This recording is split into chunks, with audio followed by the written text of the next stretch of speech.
p.m. Eastern. So stay tuned for that. Unless I hear otherwise, he will be joining us. Got another person coming up stage. Hey, big dog, what's going on? Yeah, if you have a verifiable address, like a physical address outside the United States, is that good enough to uh, get past this accredited investor requirement? It depends on where your account is based out of. So if you signed up in the US, you would have to go through a formal change of address, and then you have to provide proof of address anytime you move. All right, thank you. Yeah, thanks for coming up. Any other questions? Just feel free to tap on the mic, join us up here on stage, guys. Any feedback, comments, questions, anything. So Zach, Scott, Aziz, what are you guys thinking about where Twitter's headed? The one thing I'm excited about is Elon Musk stated he wants to do some sort of verification of people on Twitter. And I would be a big fan of that because I know there are some sensitive issues about people in other countries that are scared their government may crack down on them. But um, apart from those instances, I'm for it because there's just so much spam, so much fake accounts. And I think if he can take some drastic measures to kind of curb all the bots, all the spam, all the fake accounts that we see every single day, then I'm all for a small step to do that. Yeah, for anyone that didn't watch the Michael Saylor interview that we recommended last week, he talks about how incorporating crypto or Bitcoin specifically into, he talked about YouTube, but the same platform could be integrated with Twitter, and you could get rid of a lot of the spam, a lot of the bots, a lot of the scams that are going on a lot of different platforms if you're able to actually verify people. And I think that's a big issue that all of us are dealing with. Yeah, it makes a lot of sense. My favorite part of his statement was defining what free speech is, in his opinion, and doing it kind of in accordance with U.S. law. I think that's hugely powerful and very, very broad. He also had an expression like, oh, we should have a platform where 90% of the, or no, the 10% on the one side are not allowed and the 10% on the other side are not allowed because of, making crazy wild statements. But the vast majority of people, no matter what their opinion, should be allowed to speak on the platform. And he does see it as a town square, and again wants to keep speech that's legal on the platform and then speech that's illegal off the platform. And I think that's a great way to define where the line is. I think the other thing to keep in mind too is now he hasn't purchased Twitter yet. He's trying to, but if he is successful in doing that, I read that his plans are to take it private, and then he'll have a lot more options on what he can do at that point. Go ahead, Aziz. I was also going to say, I'm hoping that so there's a lot of algorithms that go on in social media that tend to promote controversial opinions and promote more divisive ideas. I wrote a paper on that. It was like my thesis in college about how search engine algorithms are like dividing us because they're promoting things that we only want to see, and they're restricting us from things that like make us feel uncomfortable because then we would get off the site, and we're here to consume. And Twitter, Facebook, like all these places, they make money when you consume more content, and you're going to consume content if it's like provocative. So I'm interested to see how we're going to balance things that are like entertaining but also like informative and not just divisive. Yeah, there was that one. I think Facebook did it. Was they realized that police brutality videos just garnered an unbelievable amount of attention, and so it started working in the algorithm to show people a bunch of police brutality scenes, right, that took place, and kind of blew it out of proportion. And those things that absolutely happen, and I've got opinions on that too. But I think it's a way that these algorithms can distort reality and literally are aiming at your emotions to get you fired up, so that you do more sharing, liking, more content creation, and that's kind of like sinister in a way, in my opinion. Hey, Crypto Mage, welcome up. Did you have a comment on this or a question about Celsius? Hey guys, thanks for having me up. A quick question re Celsius and the changes there.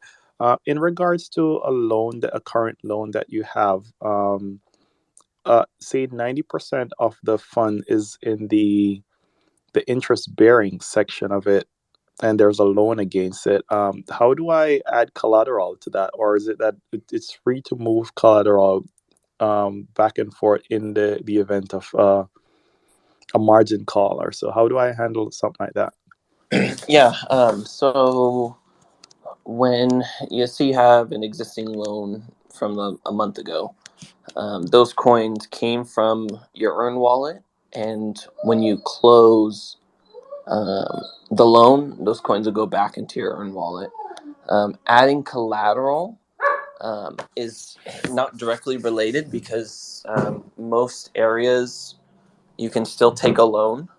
You can still add custody or wallets or assets to the custody side, and then add more collateral as needed. But for the details of your situation, I would contact the loans team, and you can even set up a meeting with them to talk face to face and get a complete understanding of how it works. All right, thanks, man. Yeah, and on the closing part, I had this exact same question. If you are in a state where you don't have custody, you should be able to. They should be able to walk you through on closing a pre-existing loan. Cellcat, welcome up. Hi, yeah, it's a good discussion to have. Keep in mind, right, like the companies that run things like Facebook and other social media sites, they have the direct control over algorithms. They tweak these things as time progresses, right? Same thing with YouTube. And with all these things, we have these kind of amazing emotional highs when those algorithms do great things for us, right? And those are the memories that we kind of share and remember from when a lot of these old social media platforms were great. But unfortunately, that reality, right, like that emotional response that we have of everything's positive and everything's great, that's actually not directly profitable. It is a lot more profitable for Instagram to make you feel like, there's something wrong with you and then you got to buy a product. It's a lot more profitable for Facebook to not address mental health, but to instead kind of continue this targeted ad campaign towards you. And so the reality of it is they're very large businesses. They've had their peaks. And I think that we're moving now that we have the ability to create, I guess, what you would call maybe more moral assets with the direction that we're headed, away from TradFi, away from traditional social media, all that kind of stuff, right? We now have this opportunity to have positive discourse again, where it doesn't have to be all about money. And if it is about money, we can decide how that money or how those assets are dealt with in a way that's a little bit more democratic, And so I just think that we're heading into kind of this amazing revolution of, opportunity and expression and art, and all these amazing things are ahead of us. And it's so amazing to be part of history like this, where, we reach these lows, and then there is a light to the end of that tunnel.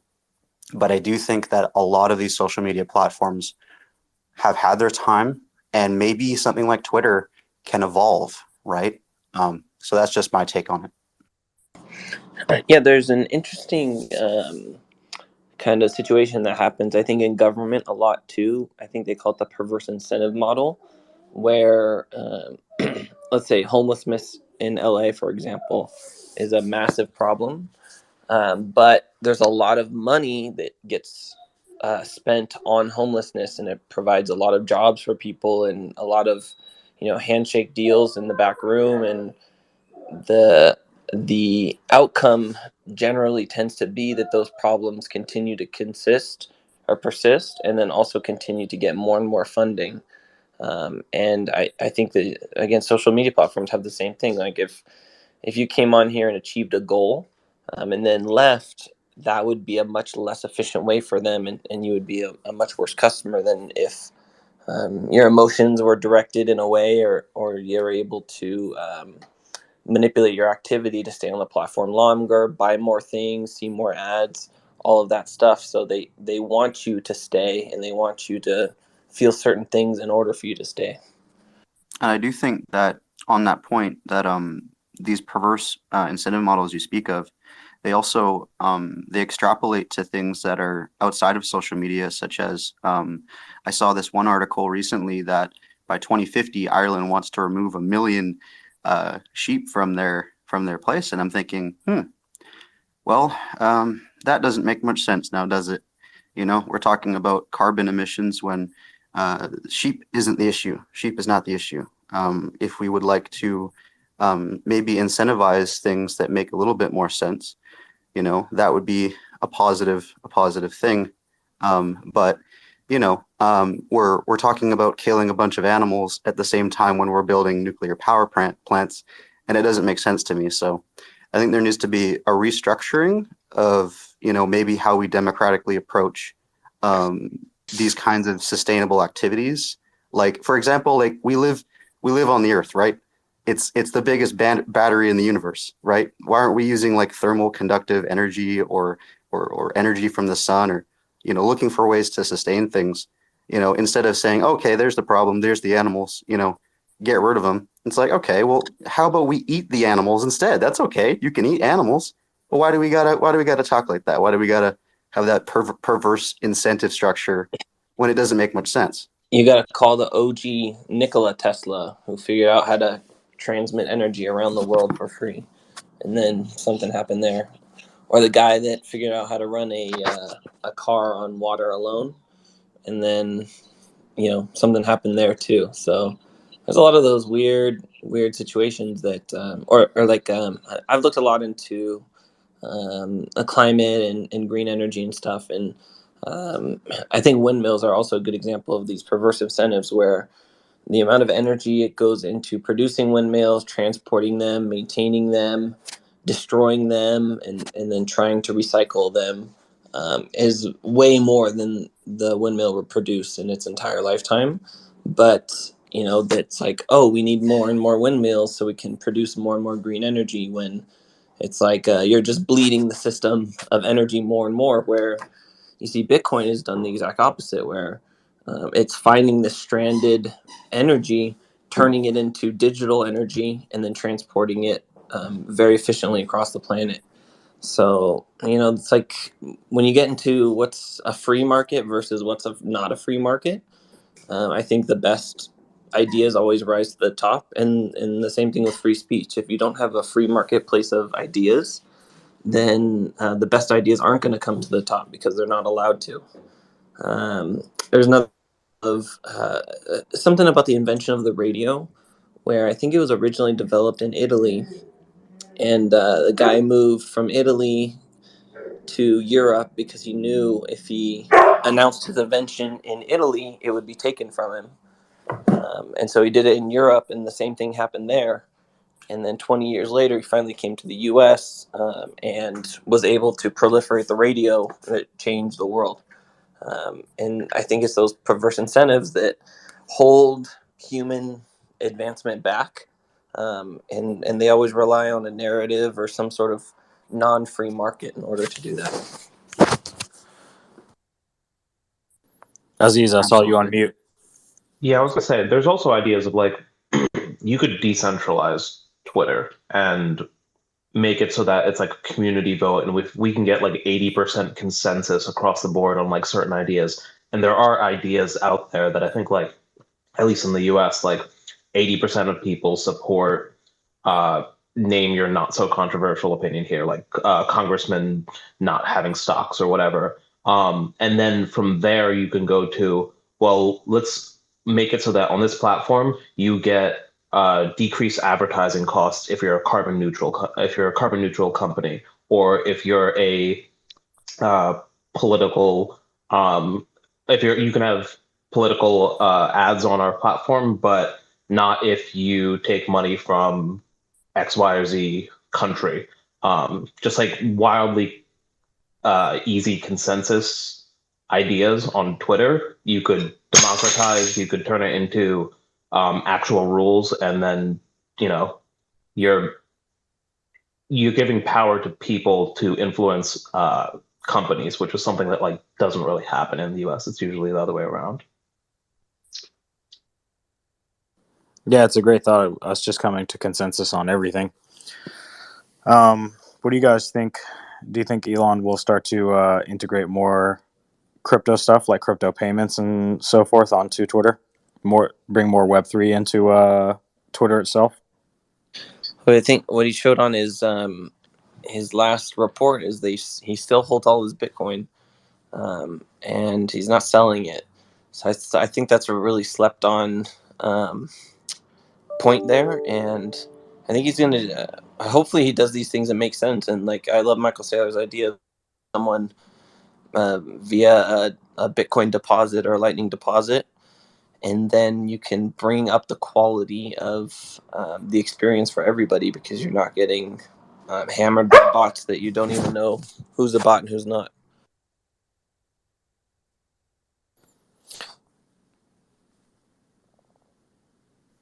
I also saw Twitter possibly moving to Tampa or a team, and I was thinking, wow, like maybe it would be advantageous to have a conversation because that's a very big opportunity. There's a lot of tech that Celsius can offer. Of course, thinking in the right direction. Just a reminder to the group, make sure you're sharing the room out. Let everyone know that we're live. Alex should be joining us closer to 9 Eastern. And if you have any questions in the meantime, you've got me, Zach, Scott, and Aziz. Feel free to tap on the mic, join us up on stage. We'd love to hear your feedback or if you have any questions.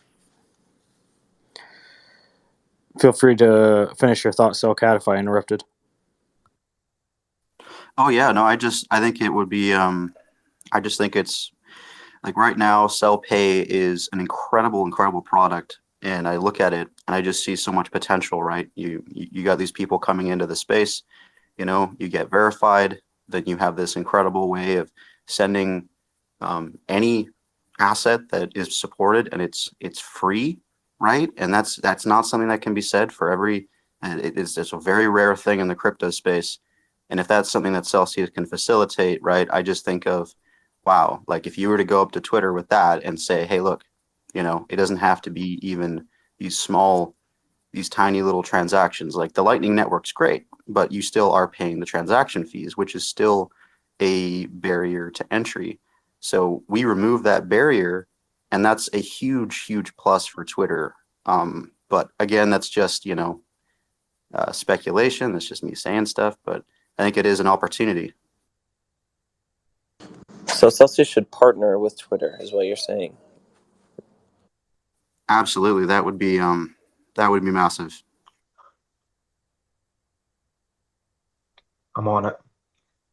I was just going to say, Aziz, where you at?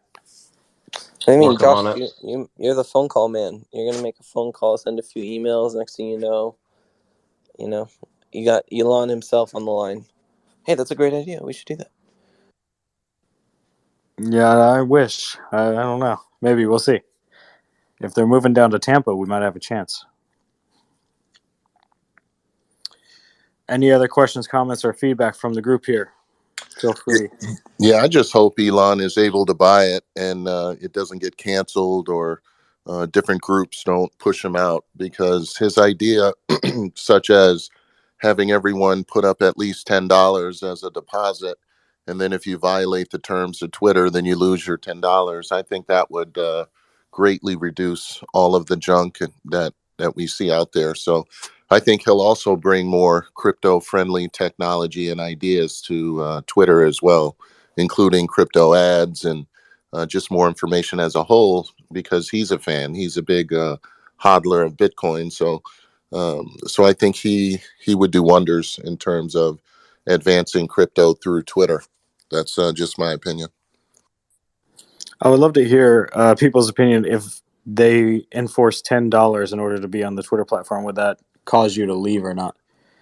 I'm sure some people would. Mark, welcome up. What's going on? Hey, good evening, everybody. I have a corporate account question. A couple months ago, I started the process of moving my retirement funds over to Celsius. And when I did that, we didn't have those requirements to be an accredited investor to get yield.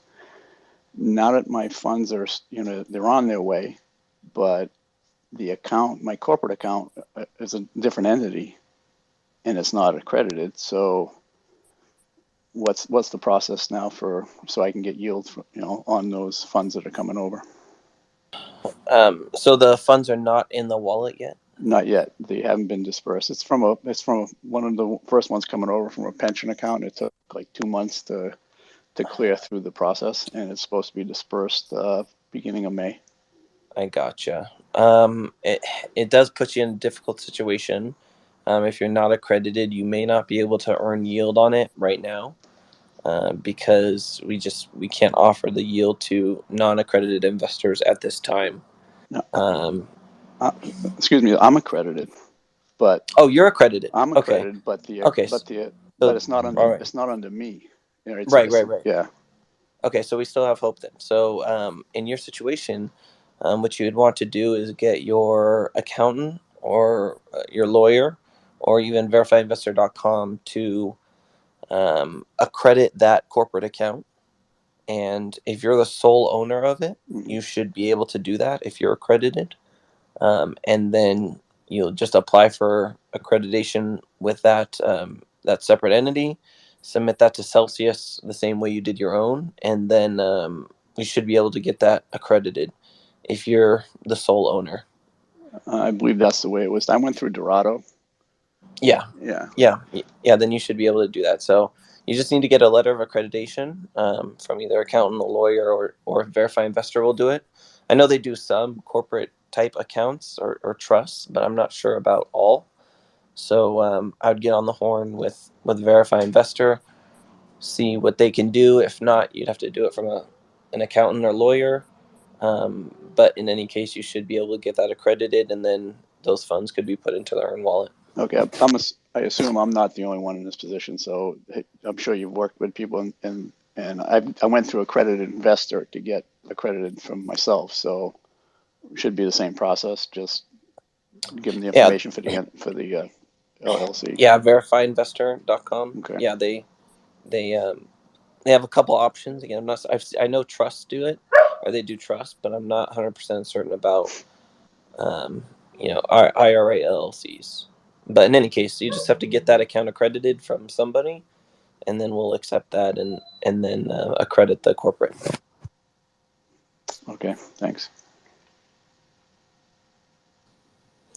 Hey, Brian, welcome up. What's going on, man? Hey, how you guys doing? Doing well. Why don't you go ahead and introduce yourself? Sure. Hey, guys, my name's Brian. I'm the creative director at Celsius. We have a couple other Celsius people in here as well. I know Dan from our design team's in here as well. But yeah, this is amazing seeing everyone here. This is my first Celsius Spaces on Twitter. All of a sudden, I'm so much more interested in Twitter. I don't know what happened. Well, welcome in. And for those of you that don't know, he has been in charge of changing the brand around, making it look really spiffy and cool. And we might be doing some HODL Shop stuff here soon, and he has some really great ideas on that. But if you guys have any feedback for him, feel free to come up and let him know. Yeah, perfect.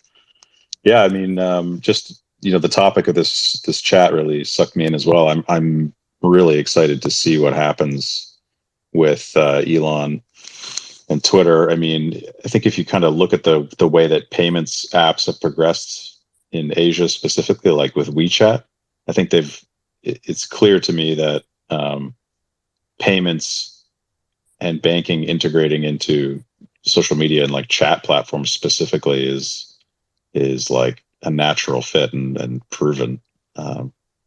Yeah, I think I could envision a Twitter that has like very clean payments integration. Yeah, this is a really exciting time.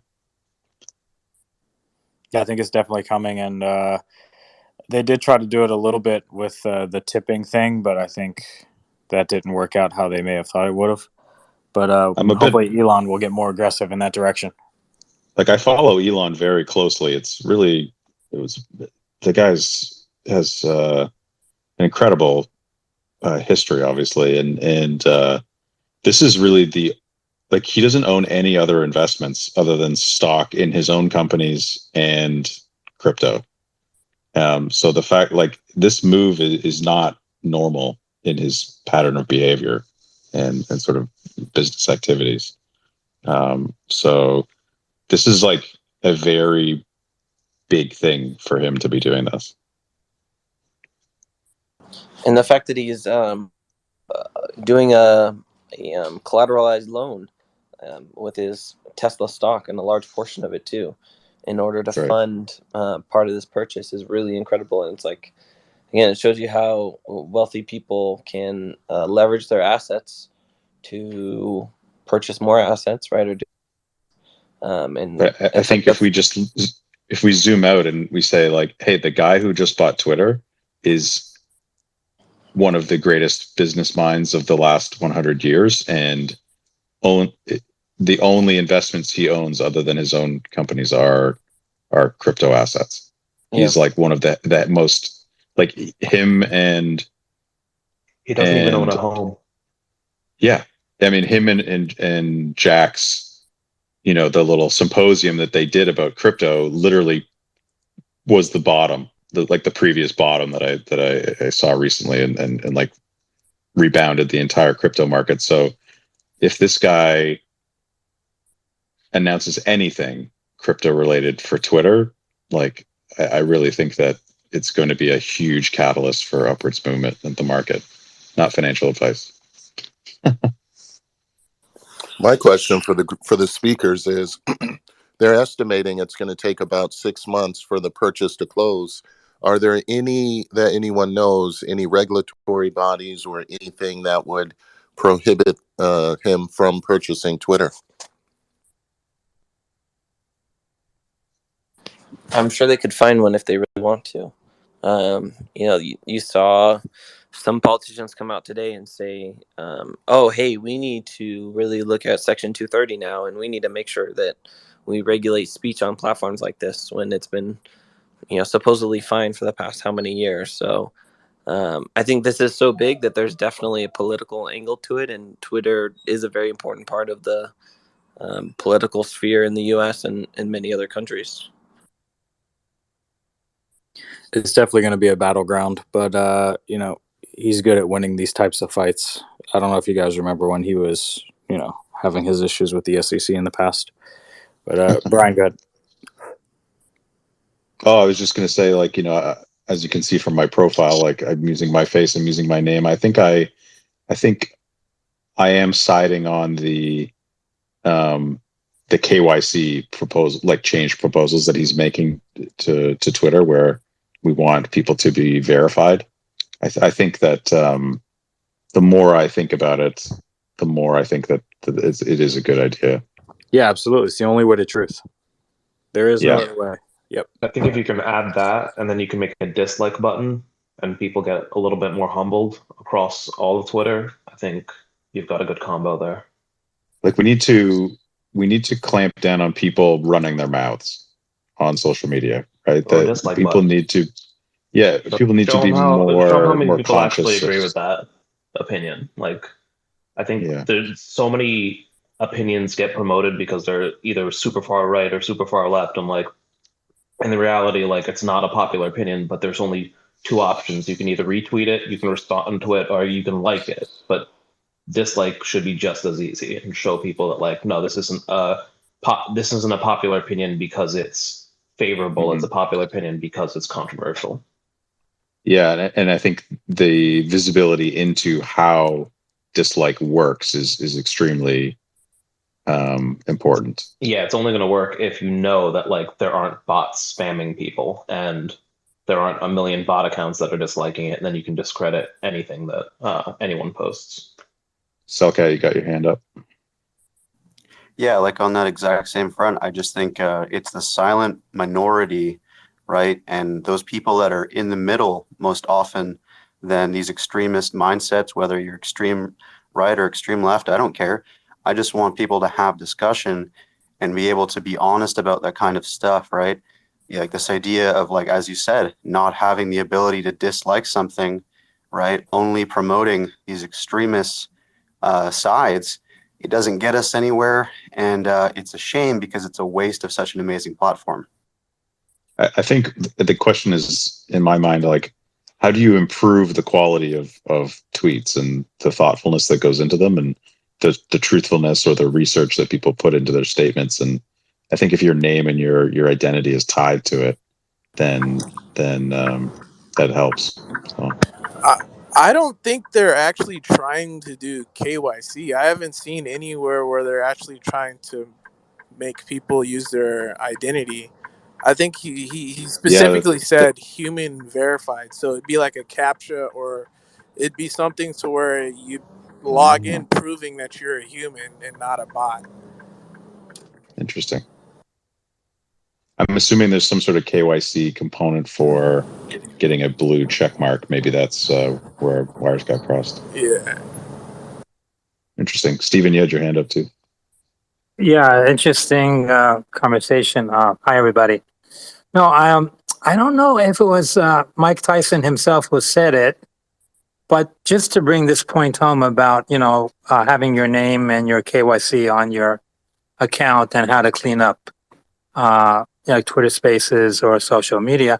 I think it was him who said the reason why people are so emboldened in social media is because nobody knows who they are, and they can kind of have a big platform and sound off. And he just kind of proved the efficacy about this. I don't know if you're aware, like on a recent flight, on an internal flight, domestic flight in the US, there was a guy behind him just bugging the heck out of him. And after a while, he just turned around, just punched him right in the face. So, yeah. I mean, it just proved that if you're anonymous, you can say what you want towards anybody. But if your name and your picture and your ID is kind of out there, it's going to, well, people should have accountability in what they share and what they say online. And I think that'll be a great leveling field, personally. Yeah, it's like a platform filled with prank phone calls, the things that you would never say to someone, to their face at risk of being punched. So. An interesting example. It's also very childish. Like, look what I can do. I could poke someone from the back and just kind of disappear, like very infantile kind of an attitude. I think that guy found out the hard way that you don't antagonize Mike Tyson. Should be obvious. Very obvious. I got a dose of this myself when we did the AMA, I think on the 15th, right after the AMA that was right after the update. The comments were just absolutely brutal, and people would come in and just talk a lot of mad smack and then leave.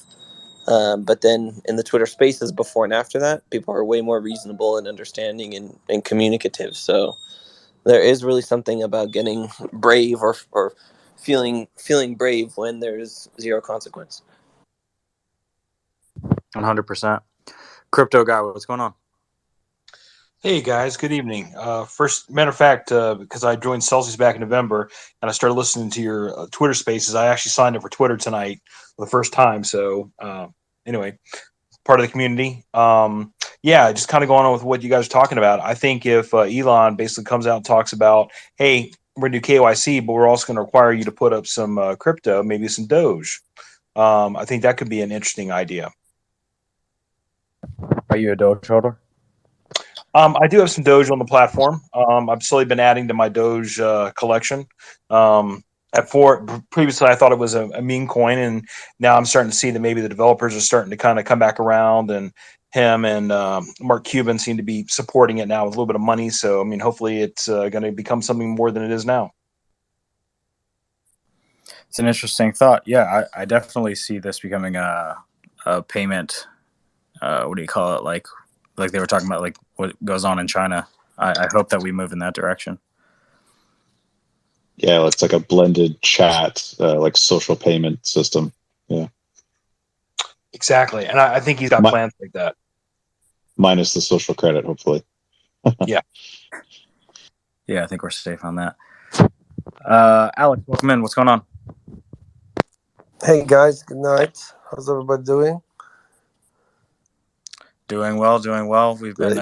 been keeping the conversation around what's going on with the Twitter sale. Do you have an opinion on it? You talking about if Elon Musk gonna go through with it or not? Yeah, and what the evolution of it, what you think it would be. What direction do you think Twitter would go? It's gonna go bunkers. You know, it's.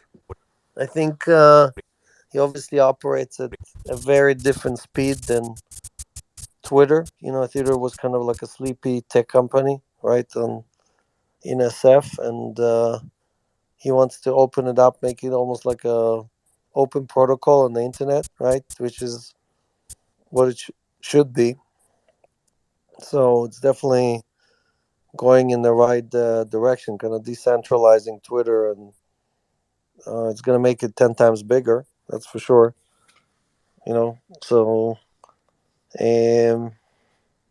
we'll see. You know, it's a bad idea to bet against Elon. So anyone who's doubting that it's going to happen, or does he have enough money, or what's going to happen to Tesla, or whatever, I think is, you know, I wouldn't worry about Elon. People forget that he's one of the godfathers of like the fintech space as well, right? But he definitely can take it to the moon, you know, unlike most people who just talk about it.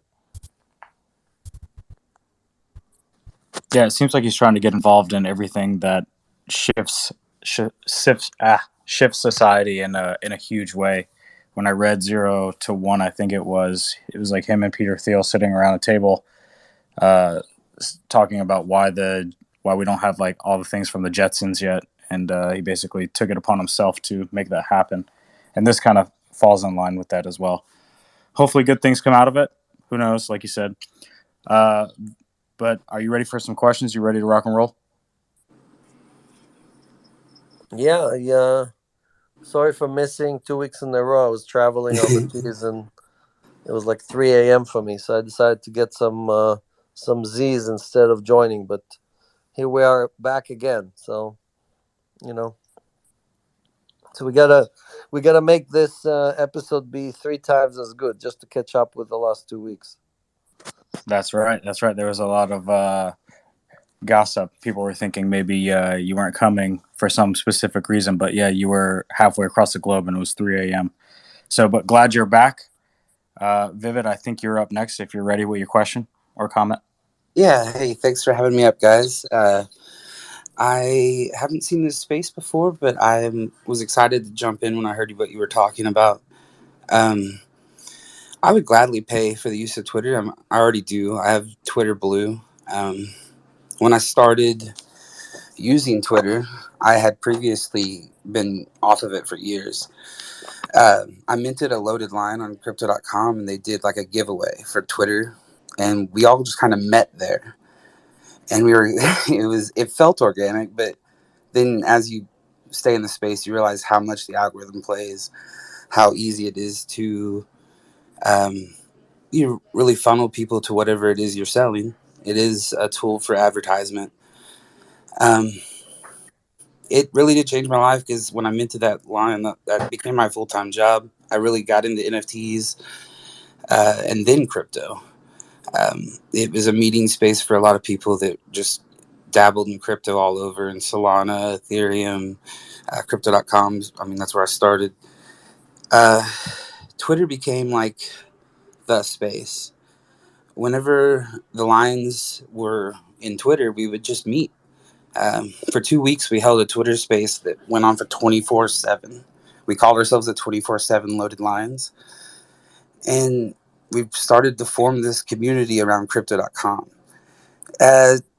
You know, the sentiment soon passed whenever we found out DeFi. Like, you really, there's an onboarding highway to these centralized exchanges, but what they do is once you get in, you find out there's a culture behind crypto. Those guys are kind of detached from the DeFi side of everything. There's a lot to it. I feel like the anonymity is important because the truth sounds different. I don't have to see your face to tell if you're lying. I can hear it. You open up, you express more when you don't have that pressure. And old social media seems so like it was dying because it seemed so fake. Everybody just wanted to show what they had and keep up with the Joneses kind of thing. And I love the way the Twitter's headed. And I've never been more bullish on Twitter now that Elon has done what he's done. But it's a great space. It is Times Square for the digital age. I think we're in the middle of the digital renaissance. Great wealth, great opportunity, and all the greatest minds right now in internet and development and crypto are all meeting right here on Twitter. So that was kind of my 2 cents. And I just thank you guys for hosting the space and inviting me up and letting me share. Have you ever tried Celsius? Have you ever used our platform? No, I haven't. No. Do you know what it is at all? I assume another crypto version of some sort. Yes. Yeah. Yes, There's a lot of them. And I love the fact that there are so many people that believe, that are diehard. They believe in their solution to the problem of the currency that we're stuck with. The current system has manipulated it. So the banks, I mean, they should have failed. We bailed them out. What was that? Like they that was a rug. in NFT world, we would have been calling rug on that. But I love that there are these crypto cults. You have the Hexicans, you have CrowFam, you have the ETH Maxis, people are all in on BTC. Like, you have so many of these little crypto cults. Celsius, I guess. You guys look pretty cool. Nice to meet you. But it's really great that so many people believe wholeheartedly that their thing is way better than the traditional system. So we'll figure it out. Numbers don't lie. Yeah, we'll figure it out for sure. Yeah, definitely. Well, welcome to a big group of Celsians here. Feel free to sit around and listen. If you have any questions, come back up, and we'll be happy to answer them. Will do. Thank you, brother. Also, Vivid, one more thing with that as well is feel free to check out the app if you have any questions. We're here every day during the week, noontime, Eastern Standard Time. We're here during the week to answer any questions. And just real quick, we make it so we call ourselves a home for crypto because we have tools in place that no one else has. Since you're not familiar with us, we have things such as free swaps, which no one else has. We have crypto loans, and we also have yield. So our platform is very, very unique, and it's one in which we pride ourselves in giving back the most we can to our community. So if you get a moment, check it out and let us know if you have any questions. Also, if you're familiar with crypto, you're probably familiar with MicroStrategy. And correct me if I'm wrong, but Celsius has more Bitcoin through its community than MicroStrategy does. So we're pretty big in crypto. And yeah, it's nice to meet you. All great things, guys. Awesome. Thank you. I'm going to step down now. Y'all have a great space and continue to keep innovating, guys. Thanks for See you later. So anyone on the call from California? Anyone who used on-ramps? Maybe let's invite somebody from... Anyone on stage? If not, if you're in the audience, pass on the mic. Nope. On stage, we do want to hear that feedback. Guys, if you're sharing the room, let everyone know we're live. And like I just said, tap on the mic. You're breaking out, Josh. We can't hear you. Can you hear me now? Yep. All right. So make sure you guys are joining us on stage if you're in California and if you have any questions. Paul, I believe you're up next. Paul, if you're trying to speak, unmute yourself. Sorry. Hi, all. This is Paul. I wonder, since U.S. citizens can't earn any yield, is there any chance that yield will go up because you still deploy the coins from the people that can't earn yield? Well, so first, accredited investors continue to earn yield. Yeah, I know. So it's not that Americans can't earn yield, and Americans can use all the other services. And just retail non-accredited are not earning yield, and those coins have to go to a separate wallet, so we can't deploy them. Meaning we're not earning yield on those coins. We have basically less coins to deploy. Oh wow, I didn't get that. Okay, thanks. Yes. That's kind of what a bank would do. They're going to take your money, they're going to loan it out, and they're going to keep it all themselves or give it to someone else. And we're not going to do that. Okay. One last question. When you when there is a possibility to stake coins on Celsius, is it an idea to make it possible to stake SEL tokens as well? Yeah. So you can do several different types of staking. For example, obviously, if you just put it on the Celsius platform, you earn yield by just holding them in your wallet, or you can also go on other platforms. For example, Uniswap or QuickSwap, which is on the Polygon network, and basically earn yield on SEL token there as well. They're basically using you're earning through the AMM, so the rate there sometimes is higher than on Celsius. It depends on how many people are buying and selling assets on those AMMs. So there's many different ways. There's also a bunch of articles online you can read about how. I know. I made use of those, so I'm familiar with that. But I wonder if there is a staking possibility for SEL tokens. So maybe more people. You mean direct staking? Yeah, direct staking. That could be nice. Yeah, and attract some more customers. Yeah, so we don't offer. We're not a proof of stake project, right? So normally, No, I know. Yeah. Yeah, so normally the staking is done by projects who are basically taking coins from Treasury and giving them to you every whatever the staking periods are. So we don't do that, right? We actually earn the yield from deployment, and we're trying to create more uses of. That's why we have a deflation there, right? Everybody else has an inflation, and their inflation is always higher than their yield that they're paying you out. I'm pretty much aware of that. Yes. But still, I think there is a chance that making SEL tokens stakeable on the Celsius platform, that could attract more customers. Right. And I hear you. Maybe it's hard to deploy SEL tokens, but well, you just diminish the yield on Bitcoin or Ethereum, and get some staking yields for those, well, hopefully new. Well, we have new use cases for SEL. Yeah, you broke up a little bit, but we have new use cases for SEL token. Like we just got accepted on QiDao, which is on Polygon.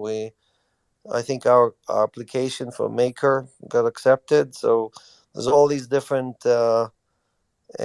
platforms that basically accept SEL either as collateral or as a pair. And we're just working through CelsiusX and other platforms. We're working on adding more and more use cases for SEL, as well as with SEL Team 6 adding more and more utility. So we want to win this the right way instead of competing with all the other projects by offering 20 and 30% yields through inflation. I think all those things are going to, sooner or later, they're going to die off because they're not sustainable. So, we'll prove to everybody that earning yield is better than creating inflation. Of course, but well, It's Celsius and BNB against everybody else. Those are the only two projects that are basically deflationary and earn their own yield are Celsius and BNB. okay, sure. Thank you very much for your answer, Alex. Yep. We actually do have someone from California now on stage, John Hodson, the dragon or whatever symbol it is. Yeah, and just real quick, Paul. First off, on Cheetah, I think I was looking the other day, and there's a vault on there that gives 83% on Cell Token. I have no idea how long that's going to last, but that's something maybe to look into. And also, I am working with an exchange to stake Cell Token, but more to come out on that. So I'm glad to hear this feedback from you. Okay, thanks. Yep. All right, John, give us the feedback. Thanks for having me up on stage, Josh. Yeah, I am in California. I did receive swaps last week, and I made my first. Actually, I've made 2 ACH purchases of USDC. They show up in your app under the USDC asset, so you can see them as pending when you buy, and it takes about 3 to 5 business days.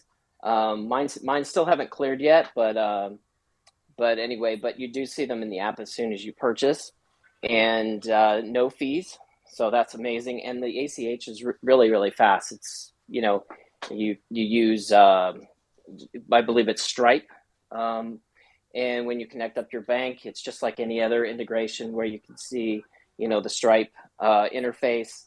You just put in your login for whatever your bank. You do the it texts you probably like a confirmation number. You tap that, and you hook up your ACH, and then you make that buy, and it takes like 5 minutes or less. It's great. So I'm looking to do that more and more, and I made the joke the other day that how Whole Foods is called Whole Paycheck, and I was basically going to do the same thing with fiat on ramps, is just do Whole Paycheck into Celsius. So yeah, but that's my feedback. I think it's great. It's there's no fees on it, and it's really quick. So yeah, it's a great solution. Yep. Thanks for the feedback. And again, I want to thank all the hardworking Celsius employees, almost 900 of them now, who are working day and night to obviously add all these things. We had this is the third Amigo, so I know a lot of you were waiting. We're like, where's the third Amigo? Well, you guys forgot about the third Amigo, so here it is live in California. That's about 30% of our U.S. users are in California, and obviously, again, you can after you clear the funds, you can do swaps, you can do all kind of other stuff, and take advantage of it. If you're accredited, you can also obviously earn yield on the stable coins themselves. And I think by next week, we'll have another 6 states turned on with this service. So we're not saying what they are yet, but here I'm spilling the beans. I'm sure the rest of the Celsius team are sweating bullets now. Oh my God, not again, Alex, making promises. So this is not even 2 weeks. It's next week, less than 2 weeks.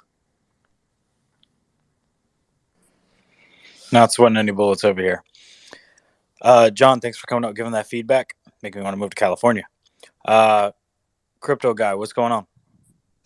Hey guys, I'm just a big fan of Josh and Alex, guys. Really like what you guys are doing with Celsius. Actually, when the April 14th announcement came out, that kind of broke my heart for a couple of days because I'm in North Carolina, and basically I got shut off from everything. Can't do anything except keep my crypto that's currently in the yield account earning yield, but I can't even do a custodian account. So just any updates you guys could give in terms of when North Carolina might at least be turned back on for at least the custodian account.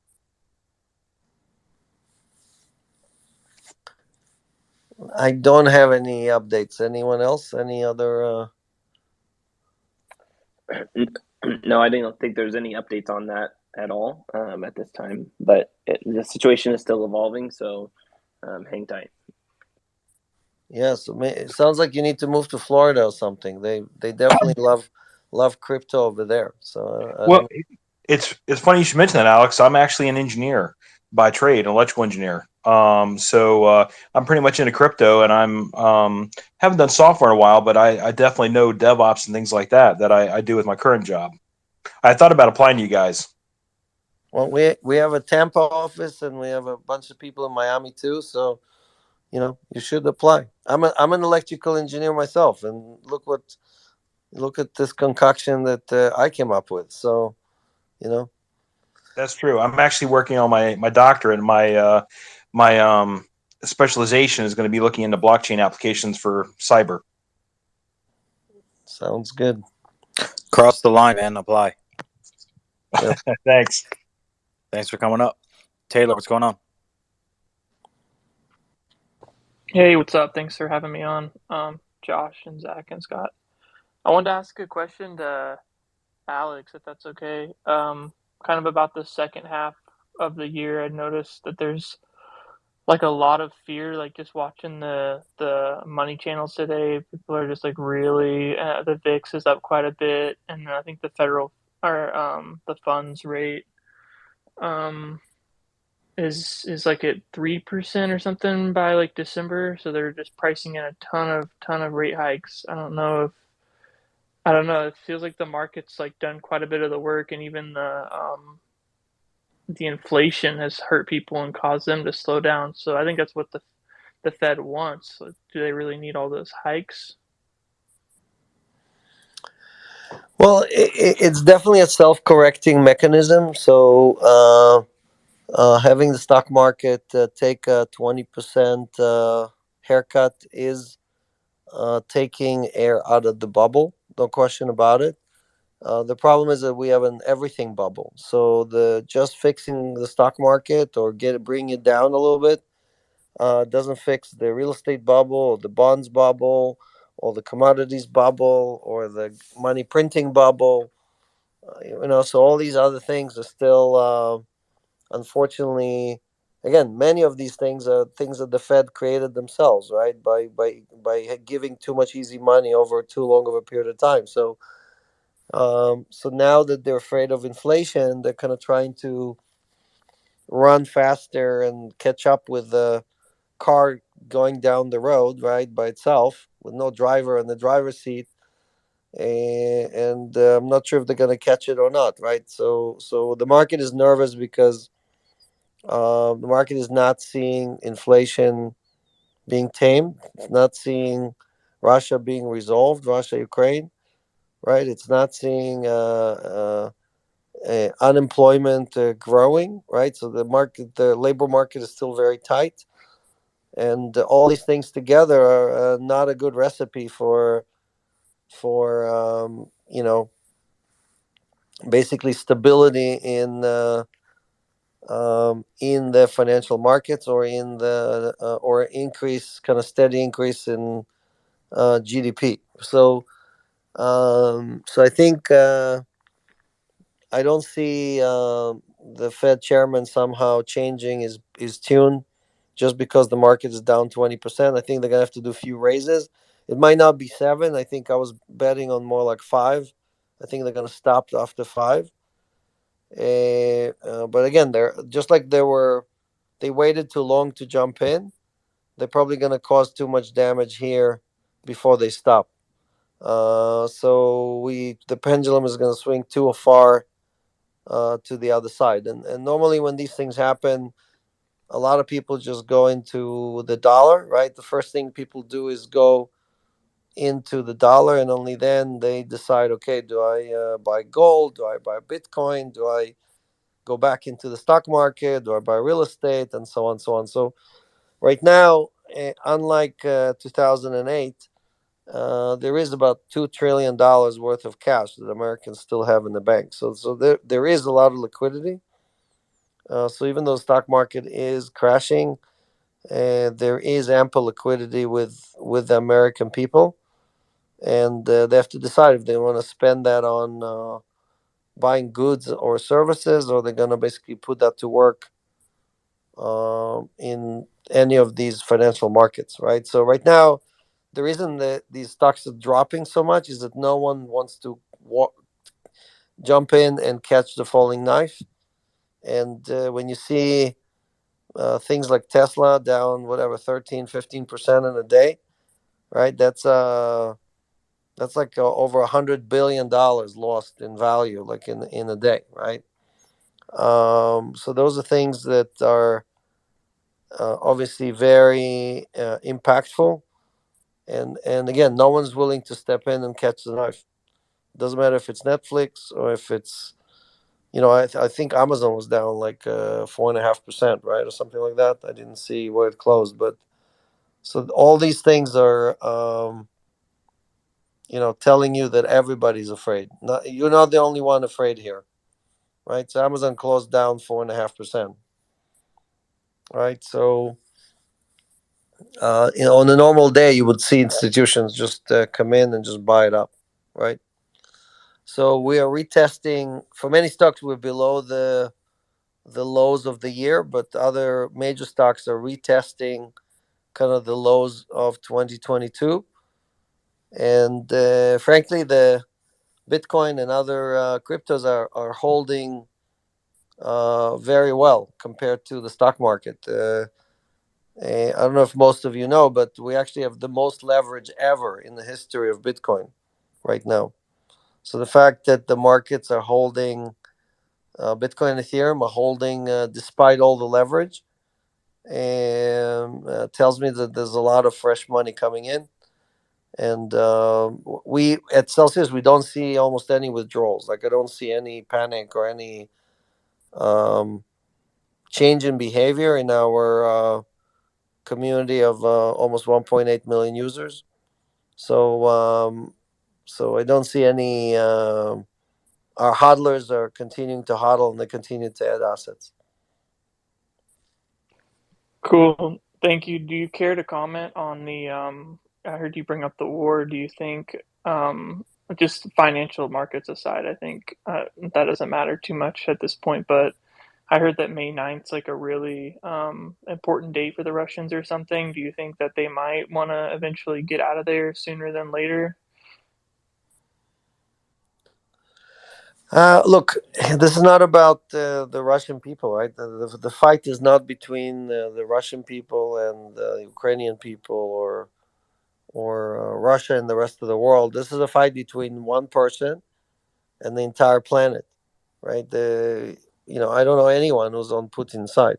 Even his own people are not on his side, right? So, and for him, it's all about his legacy and all about his, him wanting to win. He did the same thing in several countries. Nothing happened. No one came and picked a fight with him. He grabbed a piece of the Ukraine before, and nothing happened. He sent green soldiers to to Donetsk and all these other cities, and nothing happened, right? So he was like, you know what? Let me just send tanks into Kiev. He expected that in 3 days he would basically replace the government there, and it would be game over. And in basically less than 2 months, Putin lost more soldiers in 2 months than Russia lost in 10 years of being in Afghanistan. Okay, that's how many casualties they have over there. This is not like a little thing, right? So, so his entire pride and his existence is dependent on winning this fight, right? And is willing to go to the end, because if he doesn't, I think he knows that internally somebody's gonna, like some of these generals or whatever, are gonna go after him because they're gonna feel that he's weak. So I don't see him stepping back or lightening up or putting an end to this, or anything like that. And look, they have a very strong propaganda machine, right? They blocked the West from basically trying to communicate with the Russian people, and they're feeding them whatever they want them to think. and so you have complete separation of what we think about this war in the West and what the Russian people get to hear in their news channel. If you object to any of the news or you protest in the streets, you get 15 years in jail. And Russian jail is not like American or Canadian jail. It's like a real jail, right? Your chances of getting out sane are minimal. Well, yeah. Thanks for commenting on that. I appreciate it. And thanks, Josh, Scott, and Zach for having me up. Yeah, thanks for coming up, Taylor. I love these topics. Cryptic Salad, you're up next. Hey, this is a question for Alex. So I've been passively following Celsius for a while, so forgive me if my questions are a little outdated, but I've always liked the mission of kind of like, unbanking. And so what I'm wondering is, what do you think the future looks like? What's like a, I don't know, ballpark vision of like, when can I like unbank myself? I'm like, I can get on the app, I can put my funds on there, I can, have a debit, like a Visa, like a debit card I spend on it, or even a credit card that funds my collateral. And yeah, what's that kind of vision? Yeah, so thanks for joining. We have almost everything completed. You heard us that we launched the on ramps finally, and we're gonna be adding all 50 states in the next few months. So California is live, and we have a few other states coming right after. So I think on ramps was a very important piece, and again, we wanted to make sure that we deliver that with no fees and super lightning fast service. And the last step is the credit card and debit card. So we talked about us having two products, right? One focused on the kind of like being more of a debit function, and one is a credit card function. And those, we have a waiting list on our website. I think it's like over 100,000 now. And so we'll be launching to select users. I think we're going to start with platinum users in June, July for the debit card, and then launching the credit card around September. So that's and then you'll have all the functions, right? You're gonna have all the pieces that you need to,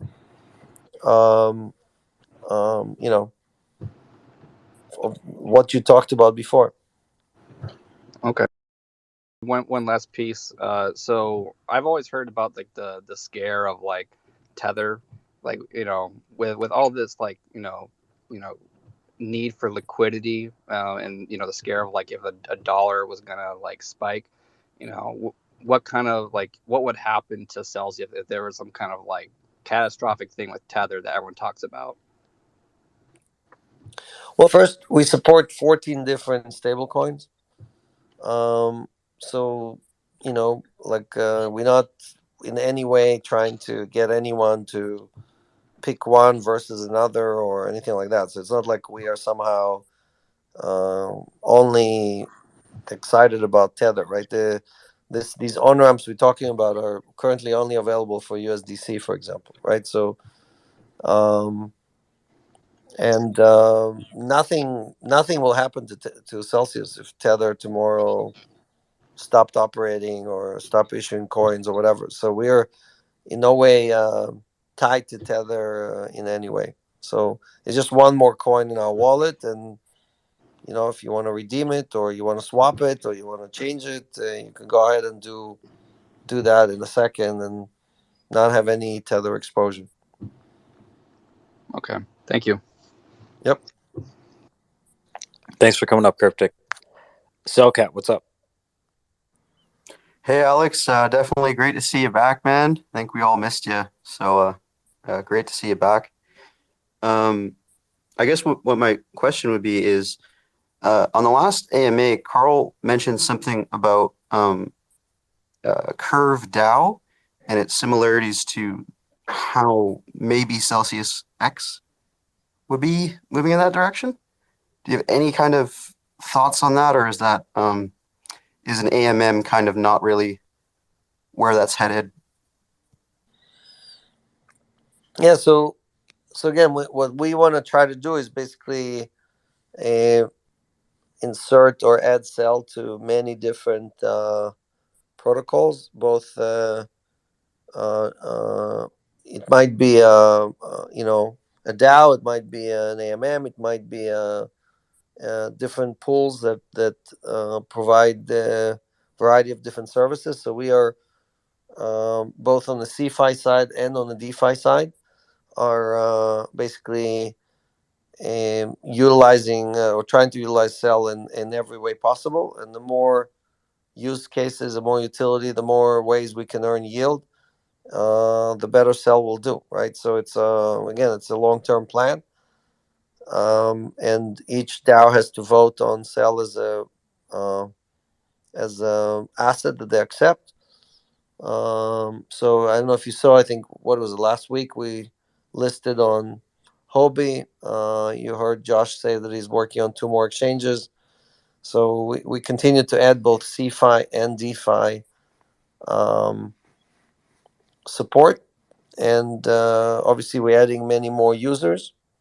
So all these things together are creating more utility for Cell Token every day. We're also obviously adding functionality as well in basically how Cell is utilized or the benefits you get from holding Cell Token, and all these things are helping add value to the Cell ecosystem.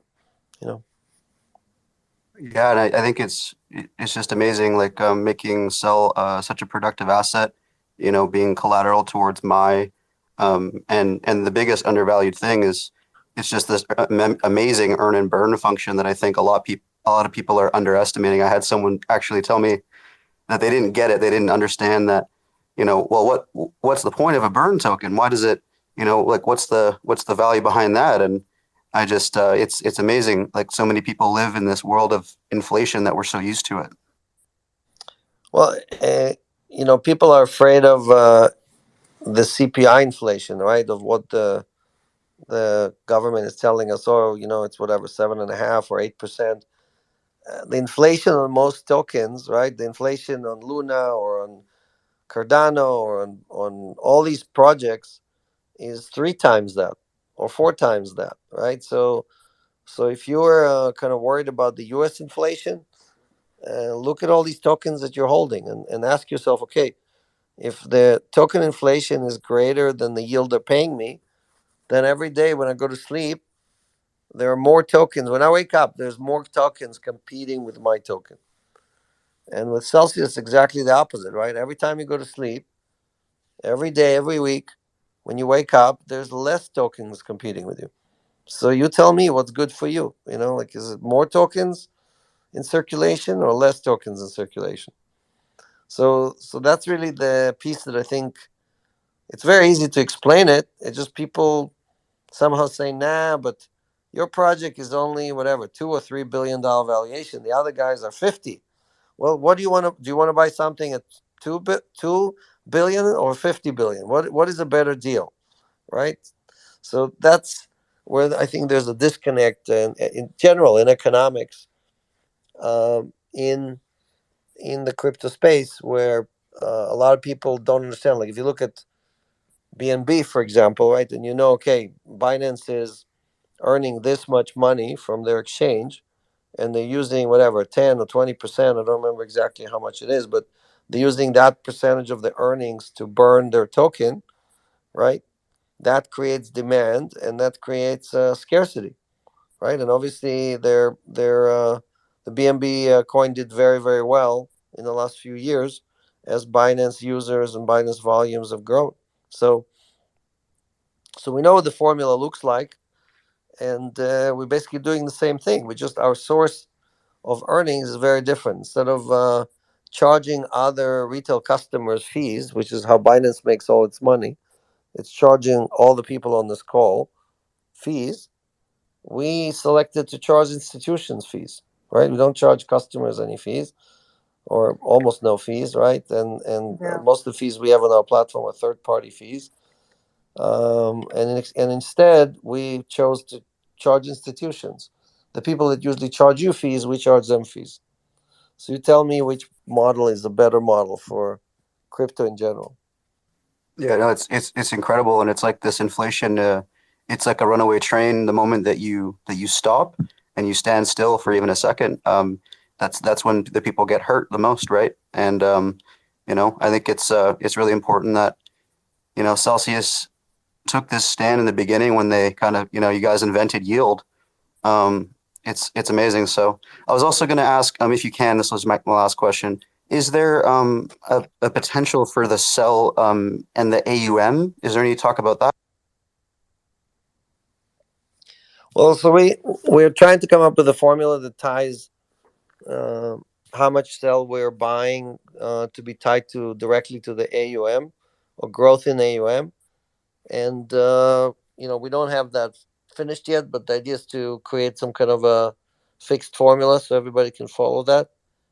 Because right now the number is going to change every week based on the demand or how many people selected to earn and sell, which is a different formula.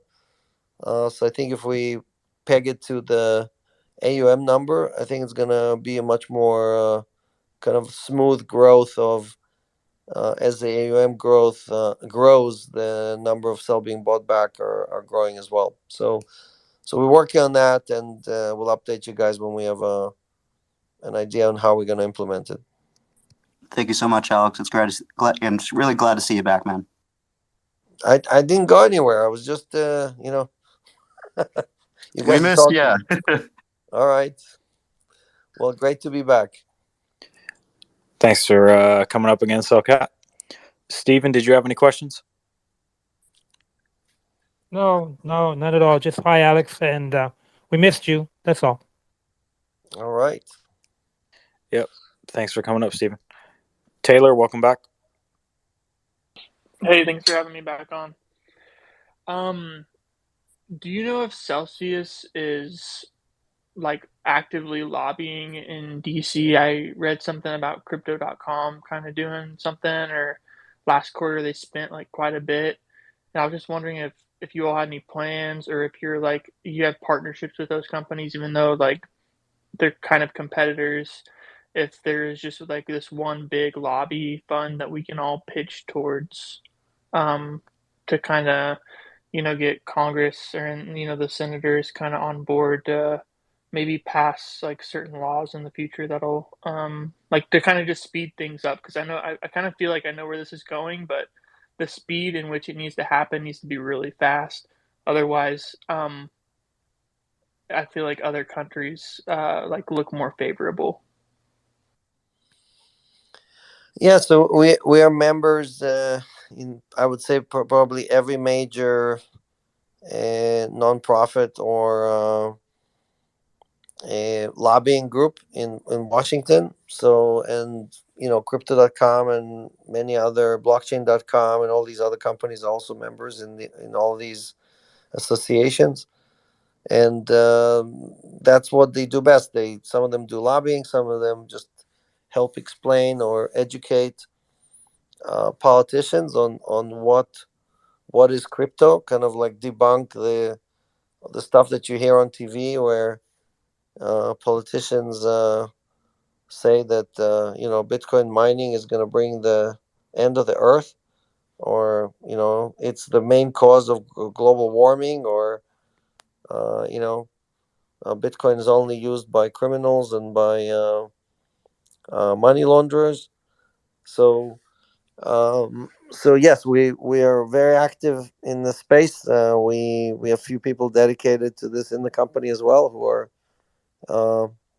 spend most of their time in Washington, D.C., and we do our best to help educate all the different parts of the government, right? So doesn't mean we're going to have results anytime soon. I think the wheels of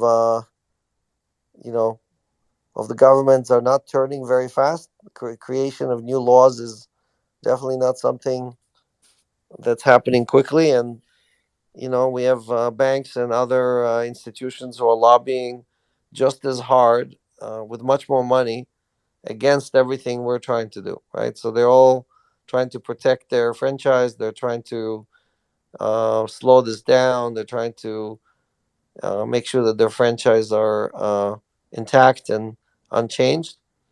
And a lot of what they do is through fear and spreading of FUD, right?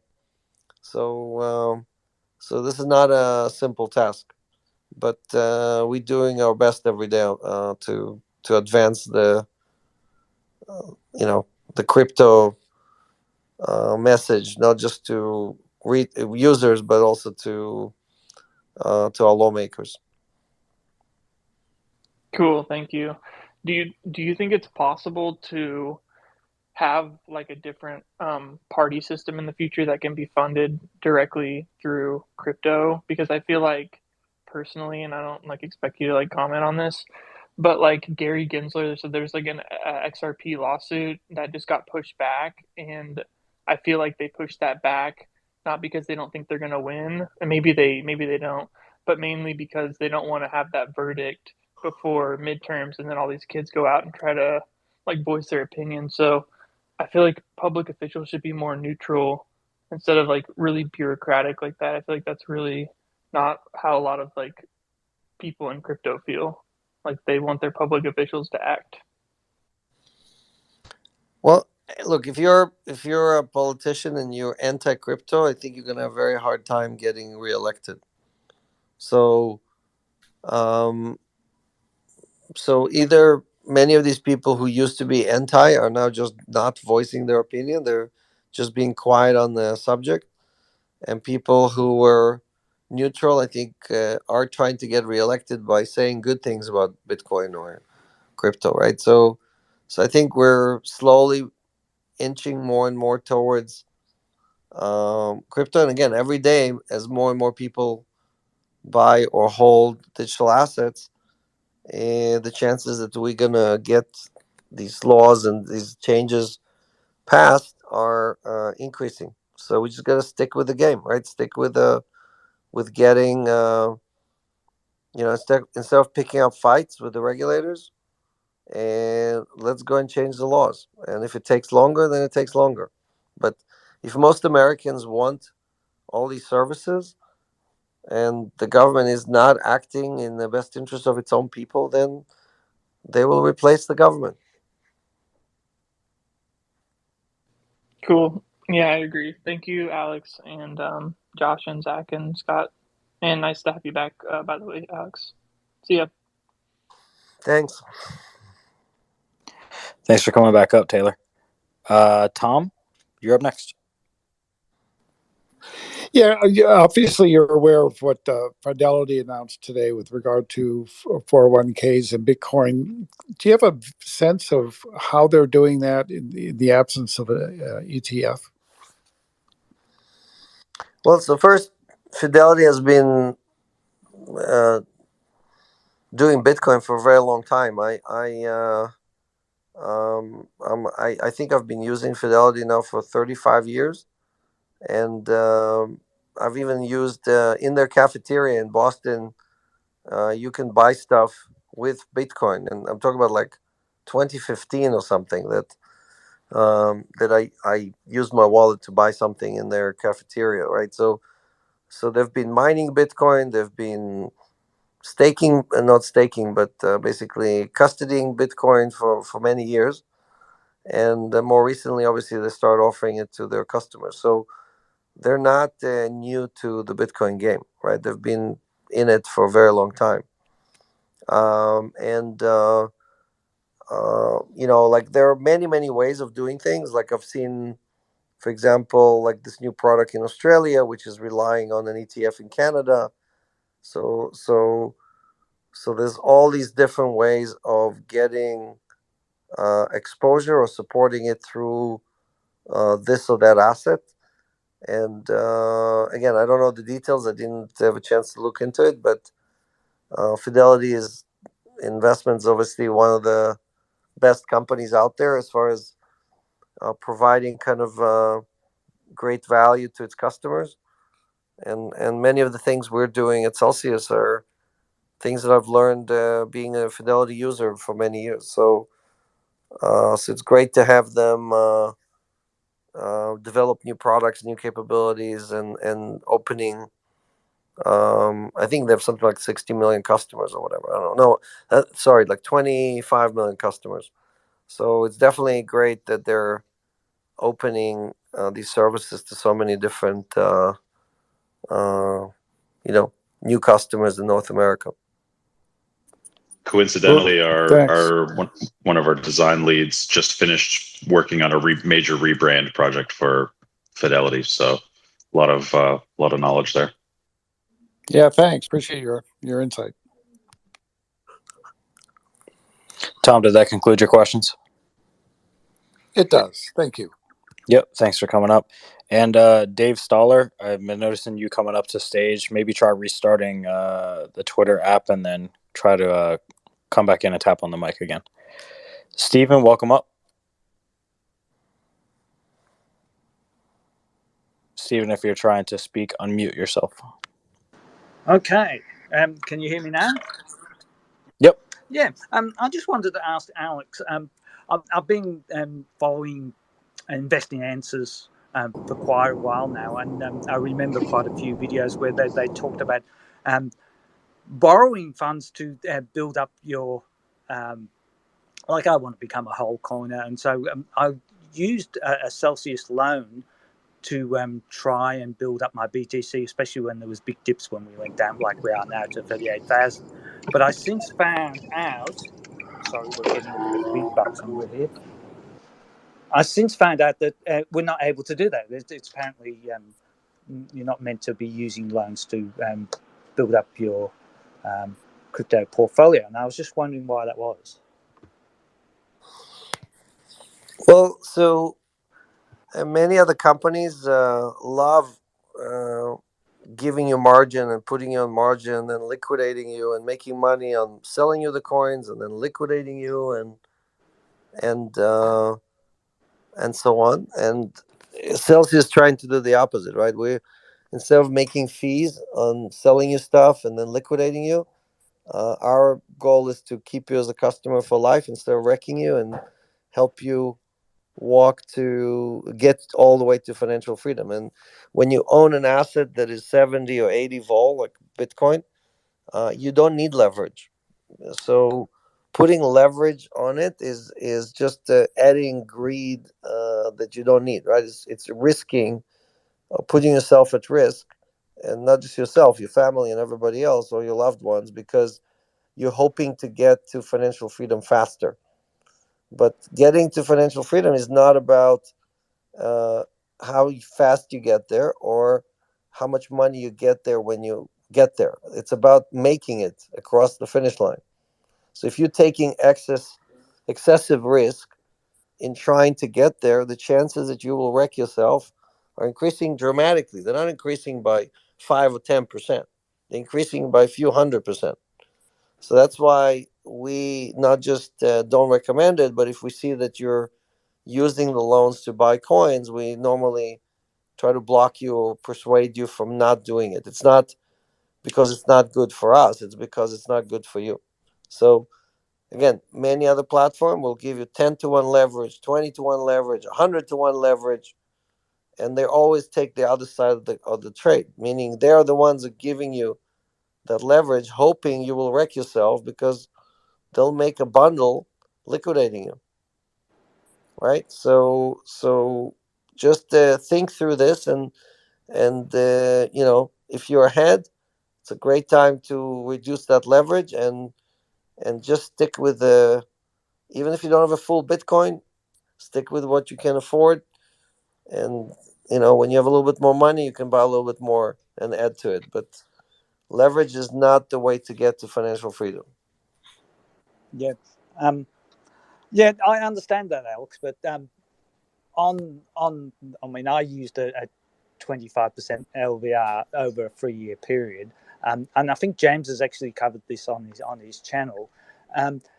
the risks is obviously if you're not spending more than you can afford to lose, then it's not such a big problem. But if you look at the overall growth of Bitcoin over so many years, I mean, Michael Saylor is doing this; he's leveraged hugely, and so in the long run, you're going to beat inflation, and with obviously Celsius have got such low interest rates that it's going to have to work over a longer period. Of course, short term borrowing is very risky, as you've said. But what about long term? I mean, is really that such a risky thing? And especially when we're talking about a small amount of money, I'm not talking about hundreds of thousands of dollars. Well, again, Michael Saylor borrows for a very long time, and even if Bitcoin crashes, his loans are not due because he has long-term borrowing. Your borrowing is dependent on the price of Bitcoin, right? So if you have a margin call and you cannot put more collateral because you maxed out, I understand the 25% is, sound safe or look safe. But again, it's just not what we recommend. It's not what we're here for. So if you told me I took a 25% loan and I paid off all my credit cards, right, on which I had a 20 or 24% interest rate, that's a good move because you're effectively saving money because you're replacing loans that you're paying 20% with loans that you're paying 1% on, right? So those are definitely much better moves than buying Bitcoin on margin. Yeah, no worries. And and also, I don't know if you can help me with this, but I inadvertently obviously broke that rule and lost swap, which has been really sad because swap was my on ramp and I was able to do a lot. And I love swap, by the way. Swap is a fantastic feature that Celsius have brought out. But unfortunately, now I'm trying to get swap back because of, I mean, you already mentioned that if you find somebody's used their funds to do such a thing, then you lose it. But it was just a misunderstanding on my behalf. I don't know if you can help me get that back, but that's our security team. So maybe Scott or Zach can plead on your behalf and get you your privileges back. So maybe DM one of them and give them your user email, and they'll try to help you out with that. Okay, thanks, Alex. Sure. Yes, Stephen. My DMs are open. Feel free to send me a DM with all the information, and I'll try to help you out. Is that Zach? Was it? Yeah. Scott. Scott. Sorry. Thank you, Scott. Yeah, just click on his image, and you'll see his Twitter. Yeah. Right there. Okay. Thanks for coming in, Steven. Thank you. Yep. Dave, you're up next. Yeah, hi guys. Hey, I've been in this space for about 6 to 8 months, and I really do like the product. I do have a question about the Cell token, though. I wondered if you could talk about the difference between circulating supply and total and max supply. It seems like there is a big difference. So, if will a lot more tokens come online eventually, and the token then becomes inflationary? Yeah, I could take I'm this not. one. I wonder if you could talk about that. Yeah. So Cell Token has a max cap supply. Originally, it was 700 million, and then it's been burned down to something like 694, 693 million. And about half of those tokens are owned by the company, and about half of those tokens are owned by the community. And the reason we did that is because we wanted all parties, the company, the employees, and the community to have a stake basically in Cell. So as far as inflation, there's none. That 694 million supply that you see on either scan is absolute, and then it's again slowly shrinking every week due to the burn. And the company so far has always taken the position of not paying through inflation, but paying through actual yield. So when you earn Cell on Cell rewards, or you earn your rewards in Cell, that's not coming from Treasury. That's coming from open market operations. So inflation is not in the best interest of our users, and the spell that the company holds is really to maintain that It's okay. importance and that I think I huge. just lost connection. I was just on this AMA with Oh, I think you lost him. Celsius. Dave, we can still hear you, Dave. Oh, you can. So I'm picking Yeah. up my son from soccer. I don't know if you caught my question. The difference between the circulating supply and the total supply. We did. With, Zach was giving you a very detailed answer, but not sure if you okay. heard it. No, it's fine. Maybe I can get a replay of this. Yeah. Just The short of picking it up the is, kids from soccer. So, yep. but yeah, keep up the good work.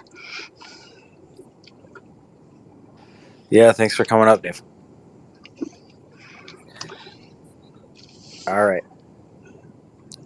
For those of you that are just joining the room, make sure you share the room out. Let everyone know that we're live. And if you have any questions, just tap on the mic. Join us up here on stage. We love all feedback. And if you have any questions for us, please come up and let us know. King, what's going on?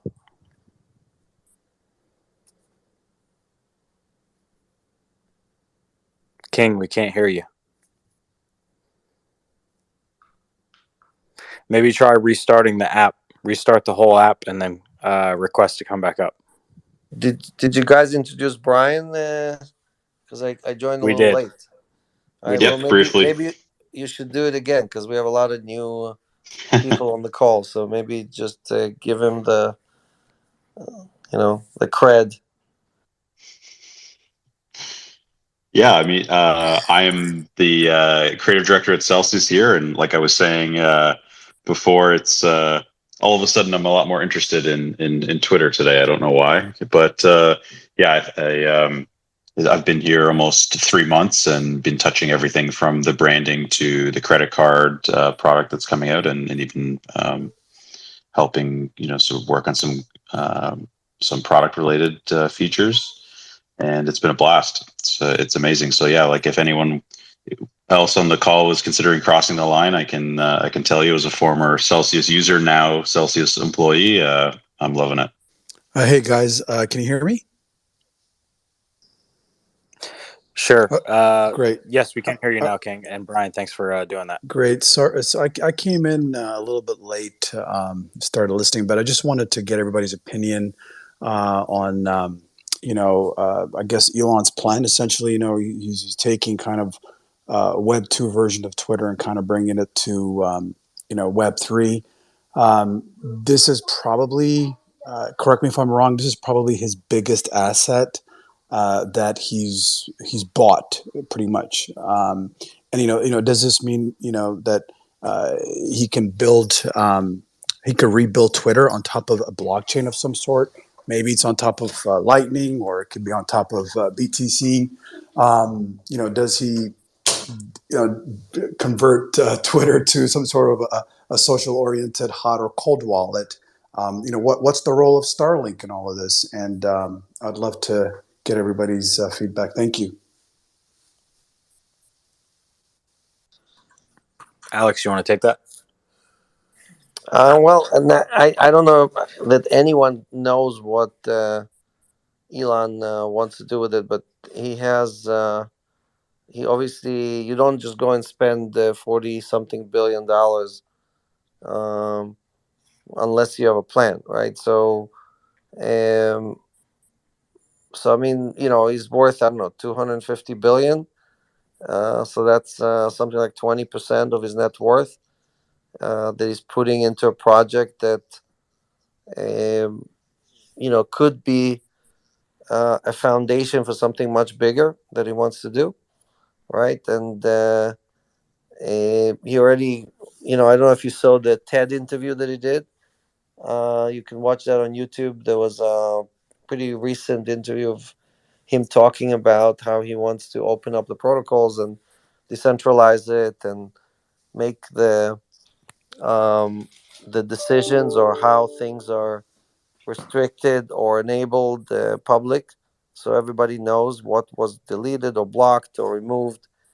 And there's a clear history, almost like a blockchain type of history of everything that ever happened on Twitter, right? So so all these things are good for humanity. I mean, I think we all agree that in the world of Facebook and Google and all these large companies kind of doing everything for profit, or motivated by basically making us slaves to our devices. You have somebody who's thinking about it from a different perspective, not trying to maximize profit, but rather trying to maximize our humanity. So I'm a big believer that Elon is going to do good with Twitter, and it's going to do good both with Twitter and for all of us. I've been using Twitter since 2009, and I actually, many of you don't know, but I wrote the patent in 2003 on a service like Twitter. If you want to look it up, it's on my Mashinsky.com website. I have a link to the Twitter patent, and launched a company called PubSub that was actually Twitter before Twitter, and it just didn't make it, didn't go anywhere. So very familiar with the idea, with the technology, with all of this. Back then, it was called PubSub, right? Publisher subscriber networks, and so it's great to see that Elon is going to be directing this in a way that we all, the kind of the OGs of this industry, wanted it to go in the first place. Great, Alex. Can I just while I have you here, just on as it relates to Celsius, I personally love this space and everything it stands for. From DeFi to NFTs. Africa's always in my heart, and I feel it's always being left behind. There's these amazing artists, musicians, all over Africa. And just kind of reflecting on history, it's always been kind of left behind. They're stuck in a banking system now where literally they're getting stamps on bank books. And does Celsius have a plan to? I don't know what we can do, but is there something you guys are thinking about?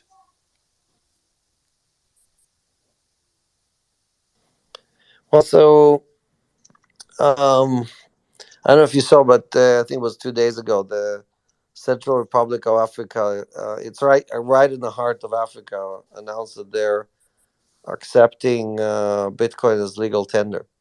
So Yes. they're doing the same thing that El Salvador did, and I think Ukraine did as well. So I worked in Africa many times, and we actually had a partner there that we were trying to launch in Africa. And the problem in Africa is mostly Africa. Yes, there are other countries that are kind of taking advantage of Africa, right? All of the ex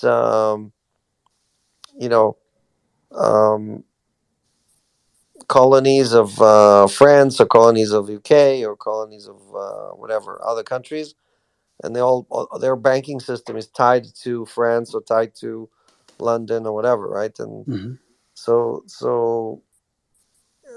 I think there is an opportunity to create a new economic system there that is not tied to all of this fiefdom financial stuff that's going on there, but it's going to take some time, right? It's not like an overnight revolution that can take place. So I think you see both in Nigeria and in other countries in Africa, the adoption of crypto is very high because they have capital restrictions. They have basically very weak currencies. So they're effectively driving their citizens to migrate to crypto assets. And so we're gonna get adoption. It's just gonna take some time. but it's King, very. Yep. Oh, sorry, Alex. Go ahead. I was just saying, King, you mentioned Starlink. I don't know if anyone else here has used it before, but I set one up at my place, and I know that that it's already sort of been leaked that they are working on a payment gateway. So I think what you're talking about as far as having a global system of connectivity, and then with also payment gateways, and obviously that Elon is so heavily invested in crypto, the puzzle pieces just kind of feel like they're coming together a little bit here. And one of the coin projects I'm very interested in is Cardano. I don't know if you're following that closely, but they're heavily invested in solving problems in Africa, if that helps you.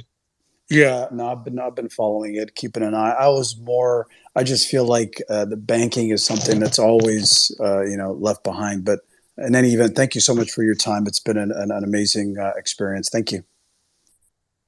Yep, thanks for coming up, King. Alex, you're up next.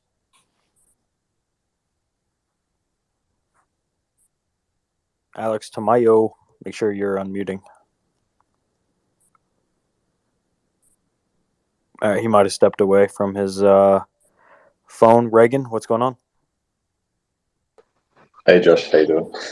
I was just wondering if there's any updates on my favorite UST, whether that's going to be listed for internationals anytime soon.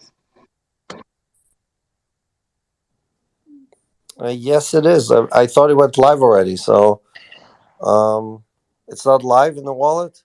No, I think that whether there's some confusion between like the Luna and the UST. No, I'm talking Nope. about UST. Yeah. No, I checked. I checked just before I came on to make sure. Still not there. So, and it's you're just slightly ahead of the schedule, but hang tight. Zach, it's next Saturday. It's Mother's Day, and I've got a very special lady that I need to take out for a good time. So I need UST. Yep, I understand your struggle. Well, I just got an update this Friday. Okay. I'll have another look. Awesome. Thanks. All right. Thanks for coming up, Reagan. We always like to break the news on Twitter Spaces. So. Yeah, I also heard another rumor that there's going to be another group of new swap users rolling out tomorrow as well. So exciting stuff this week. Hey, can you guys hear me okay? Yeah. Oh, great. Welcome Thank you. Yeah. I was trying to get to the button as soon as I could. First of all, Alex, thank you for everything you do. As a U.S. citizen, I was sharing with a fellow Southsian that I feel like I am second-class, world-class citizen in the sense that with everything that's just happening, I have an echo. Why do I have an echo? We hear you just fine. Okay, great. So it's very unfortunate what's happening to us U.S. citizens with the SEC and the regulations, how they're cutting us off of the ability to earn yield, and all our fellow citizens outside the U.S. still can, and I'm happy for them. But I strongly recommend to my fellow U.S. citizens in every state to contact their senators, their representatives, because this is totally unfair. Once you start going down the rabbit hole of Bitcoin being sound and hard money, you realize that the system's somewhat rigged against the little guy. Unless I'm rich, unless I'm a accredited investor, then I have very little chance to doing well. So we have work to do there in our part. But at the same time, I'm trying to stay positive and realizing that most of my coins, actually all of my coins in Celsius, are in programs. So I'm earning as if I was an accredited investor, even though I'm not. So I'm trying to think of it as the cup half full instead of half empty. But it still hurts. I can't wait for our Congress to start seeing what's going on. I think the SEC, you know what, I don't want to get too much into it, but I think most of you know what I mean. So, Alex, I just want to say, keep doing what you're doing. I know you mean well, you do good and you do well. And let's keep up the good fight. Well, anyone with the name Alex is grandfathered automatically. So I don't think it's everybody. It's just because you have a special name. That's right. All right. Thank you, Alex. No, but seriously, look, we tried to get everybody accredited before but the program was limited, but many made it, and anyone who was in already got grandfathered, obviously. And now we have to restrict obviously, some of the retail users, as we agreed to do. And, again, Congress and other people have to decide if this is good or bad for the American people, so we're going to leave it to the lawmakers to look at the laws written in the 1930s and 1940s and decide if Americans need to wait 100 or 200 years before these things are updated. So the funny thing is that America was created because many people wanted to leave the United Kingdom, which had, the expression red tape comes from the British Empire, where anytime they, for example, decided to take away all your assets or put you in jail or whatever, they would tie your files with the red tape, right? And that was the end of your case. Like the fact that they put this red tape representing the British Empire around your judgment meant that sealed your fate for life, right? And we all left the UK, right, the United Kingdom, and came to this country because we wanted to eliminate all this red tape. And here we are following laws that are almost 100 years old that are obviously not, I don't think, are in the best interest of the American people. But, we are law abiding citizens, and until there's a new law, we have to follow the laws that exist. Yeah, exactly. And it seems like this history is repeating itself in that sense. And the more I look into it, I see how the SEC, they say that they're protecting the investor, but really they're protecting the banks. Yeah, it's just not fair what I'm seeing going on. So yeah, we got to do our part to try to change the system. Well, you can tell everybody you're a grandfather. Yeah, So exactly. Yes, I am. Thank you. Thanks for coming up, Alex. HP Supreme. What's going on, fellas? How you doing, Josh, Zach, Scott, Alex? Good to see you back from Europe. I just had an easy question. With everything going on with the U.S. residents, are you still going to do even a meetup, even in New York or certain locations going on now in the U.S. or what? I just tweeted 4 meetups coming up. So if you want to know where the meetups are, look up my Twitter. Meetups have nothing to do with all this stuff. Yeah, I mean, we're not It's abandoning U.S. still a free users. country. Yeah. Don't abandon New York either. Come on now, Alex. I know you live in New York too, so you can't abandon New York. Well, the good news is that this change should allow us to reopen in New York for accredited. I know it's not for everybody, but at least it's going to be for accredited. So I hope we should be able to get that done at some point. And so there is some good coming out of this. All right. Thanks a lot, guys. Can we do a Toronto meetup around Collision Conference? I know there's probably some more Canadians in this chat. Yep. Everywhere where we are going to an event or whatever, even if we don't go, you guys can organize your own meetups. Scott has a budget to help you with the pizza and the. I don't think we can buy you alcohol, but we can definitely buy you soft drinks. So just reach out to Scott, tell him I'm organizing this or that, and anywhere in the world, and we'll help you put it together, and invite the community and everybody else. Thanks for coming in, HP. Steven, what's going on? Yeah, just a quick comment with the headline of this Twitter Spaces, Next Evolution for Twitter, and then reflecting on what Alex just mentioned about the laws being as old. I mean, I guess back in the 1930s, almost 100 years old.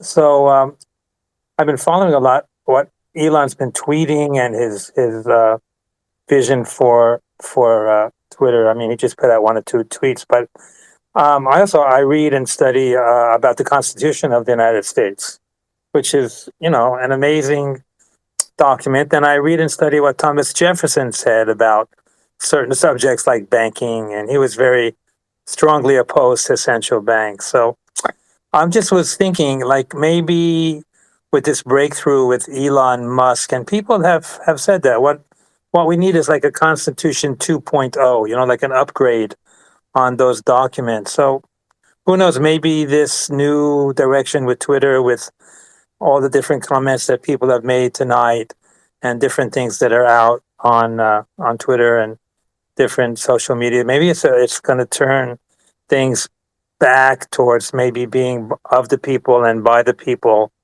and for the people, and maybe we could expect and hope for quicker, faster, and better changes along these lines of greater opportunities of investment for just for John Doe and you and me and those that are not in the 1%. So I don't know. It's just very interesting times right now. So I'm hoping that it does have a positive impact in a big way for all of us. The medium is the message. Well, look, I think we all have more power than we think, and I just saw that. I don't remember who it was, but it was definitely a Celsian who published a letter that he got from Bank of America, and there was another person who published a letter that he recently got from. What's the name of this credit card company? Whatever, another big credit card issuer, and all of them are bragging about how they stopped or they're going to minimize overdraft fees and other fees and inactivity fees, and so obviously we have an impact, right? None of these banks would have done that unless crypto and Twitter and other things were making an impact on these institutions, right? And money have been flowing out. So, but my point is, I think we have a much stronger voice than people think. The problem is that we're divided right now, and like we divided to the left and the right and the east and the west and the flyover country versus the coast. And because of that, we don't have a voice, right? The fact that we are divided, or we allowed others to divide us, prevents us from having a voice and having our will um, being carried out by the people who are supposed to represent us. So we can blame other people all we want, but really what we need to do is get organized, just like we're getting organized in Celsius, and we are helping unbank each other and do stuff in our own best interest, right? We need to kind of get organized the same way and really just make our voice heard, right? And look, again, I was born in the Ukraine, where it didn't matter how loud you were or whatever you wanted. The best you could do is just leave the country. That was the best you could do. There was zero chance of changing the USSR or changing the Russian rule over there or anything like that, right? And then the whole system collapsed, right? And now the people defending democracy are the same people that were there, fighting for the Communist Party, right? So you talk about a 180-degree change. Ukraine is the perfect example of that, right? That's the front line for defending democracy, and the same thing needs to happen here in this country, where again we are being divided by people who could care less about us and our problems and our issues, and they're just doing it for political gains or for monetary gains. So we just have to be smarter than that. And again, hopefully, Elon with Twitter and other people with other platforms are going to use this for good and not what we saw of how people used Facebook to basically take advantage of us, divide us, send us messages that were not not uniting us, but doing damage to our community. So let's see. I mean, it's up to Twitter, but it's also up to us. We have to be responsible for our own actions.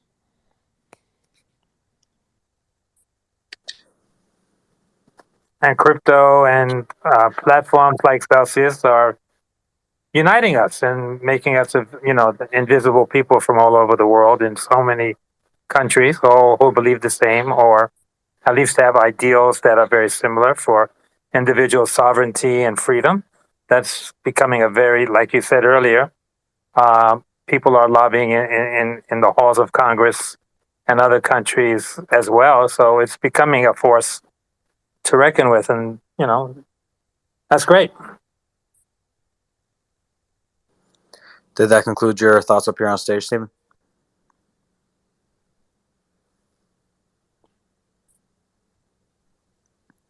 Stephen, are you there? Yes, for sure. Thank you so much. Thank you, everybody. Yep. Thanks for coming up. Reagan, welcome back. Hey, Josh, thanks. I actually had a question for Brian, if that's cool. I was just wondering if you could share a little bit more about what your role is within the company and how many team members you've got. Are you looking to expand? And what's your plans in that regard as well? Cheers. Yeah. Are you looking for work? Yeah, my job at the company is essentially running our marketing design team. We have a core team of designers and brand thinkers who are helping shape the future of our marketing communications, obviously, but then all of our brand thinking, and then even making sure that extends consistency into the product as well. So yeah, there's a lot. There's a lot going on. The team is growing rapidly, and we are looking for designers at this time. So if you know anyone else who's knowledgeable about crypto and a talented designer with good brand experience, then by all means, please reach out. Cool. Awesome. Thanks. Yep. Thanks for coming up again, Reagan. Any other comments, questions, feedback for us? Feel free to tap on the mic in the bottom left and join us. Alex, Brian and I spent an hour today with this team talking about how the Celsius community is very different from any other group that's part of Crypto.com or Nexo or anything like that, and was kind of asking me how we can best incorporate that into our branding and our marketing, because that's something that truly does make us different, is this connection and relationship we have with our users, that we're not just trying to suck value from them, but we're in the business of creating value for them. And that's really a monumental difference from every other company and every other community. It's so obvious. Like, Zach, I was saying to you earlier that, when I was creeping on crypto.com's Reddit, the subreddit, I thought I was in the wrong place. I thought maybe I couldn't find the correct subreddit, but it really just is a ghost town. There's not a lot going on when you look at how vibrant and active our community is. It's not even close. It's incredible.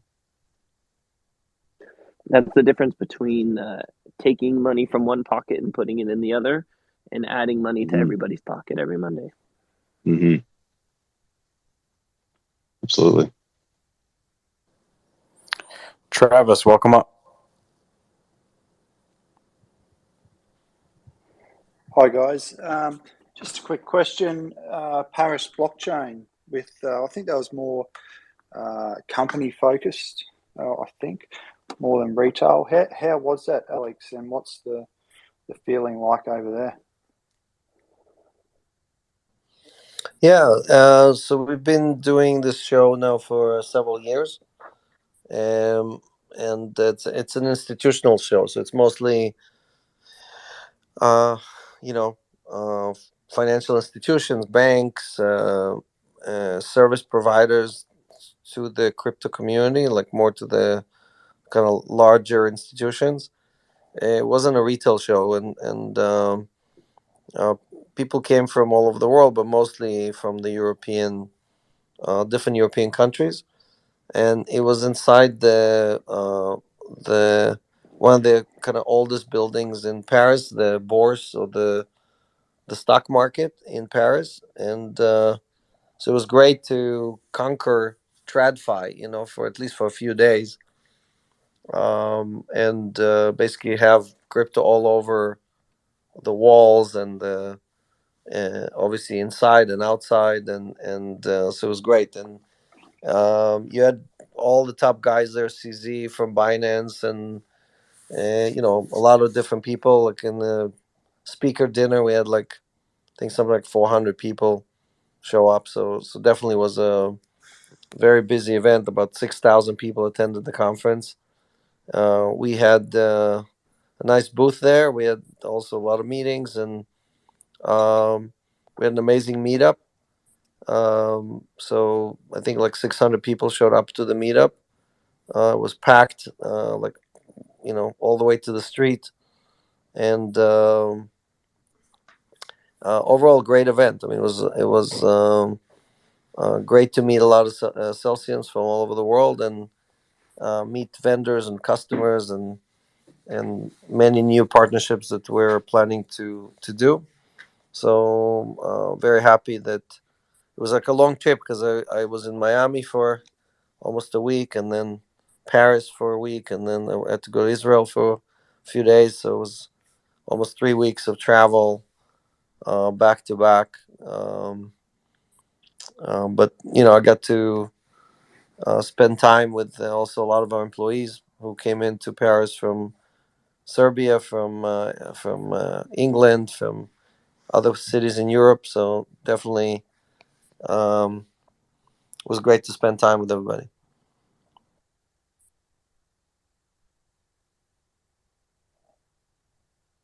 Travis, did that conclude your thoughts up here, or do you have more questions? Yeah, I've got another question. Just with all the financial turbulence at the moment, do you think, Alex, that things have got to get like dire straits before we get more mainstream adoption, or is it going to be a slow burn like it's been?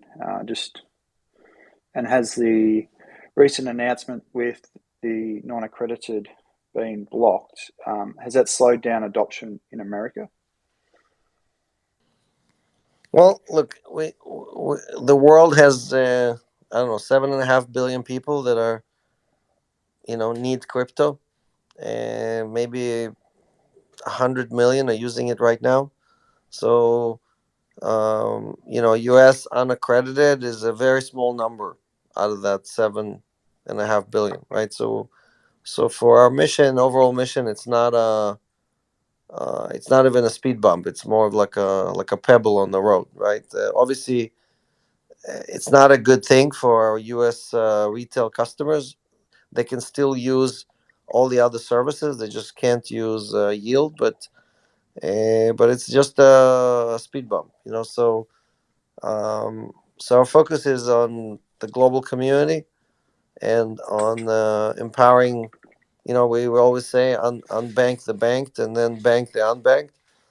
And now that fees on Polygon and other platforms are down to a fraction of a penny, and we're actually supporting those chains, we can transact, for a fraction of a penny. Right now, you can make payments now on Twitter using Polygon for a fraction of a penny. It's already live.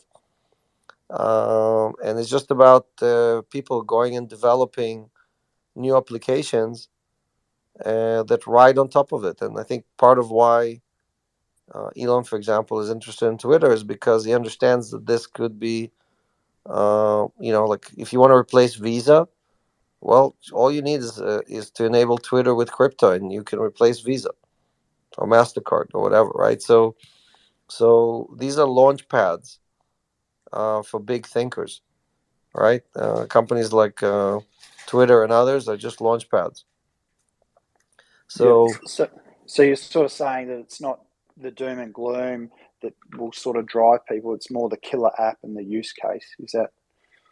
Well, look, anytime the old dies and the phoenix rises from the ashes, usually happens when the phoenix is almost finished burning out, right? Yeah. So this is what's happening here. The old economy, or the old infrastructure, the banking infrastructure and everything else is burning in front of our eyes.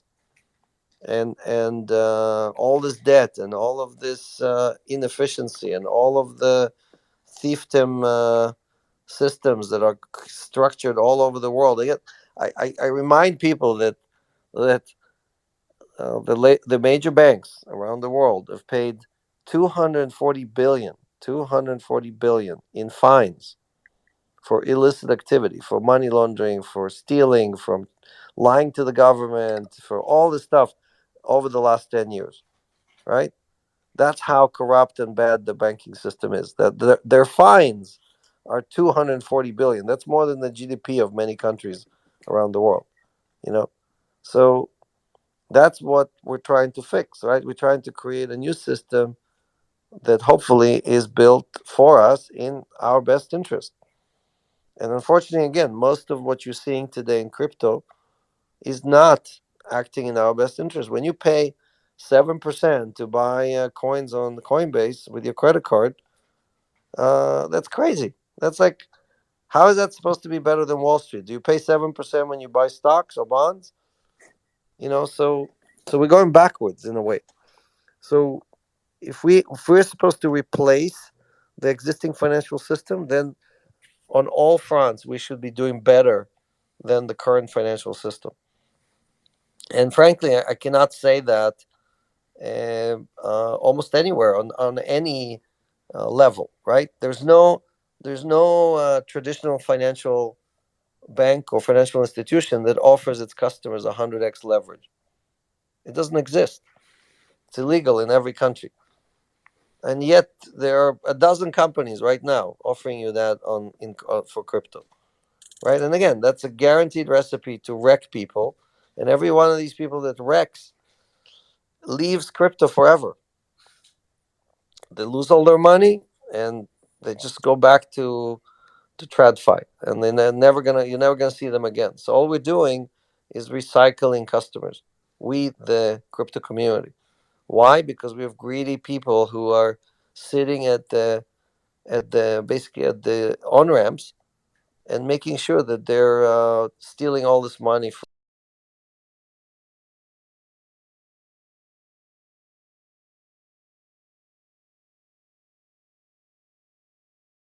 out is convincing people that we are not like the other 200 companies that are putting their names on stadiums and putting their names on fancy commercials and everything else and trying to convince you they're good and they're acting in your best interest.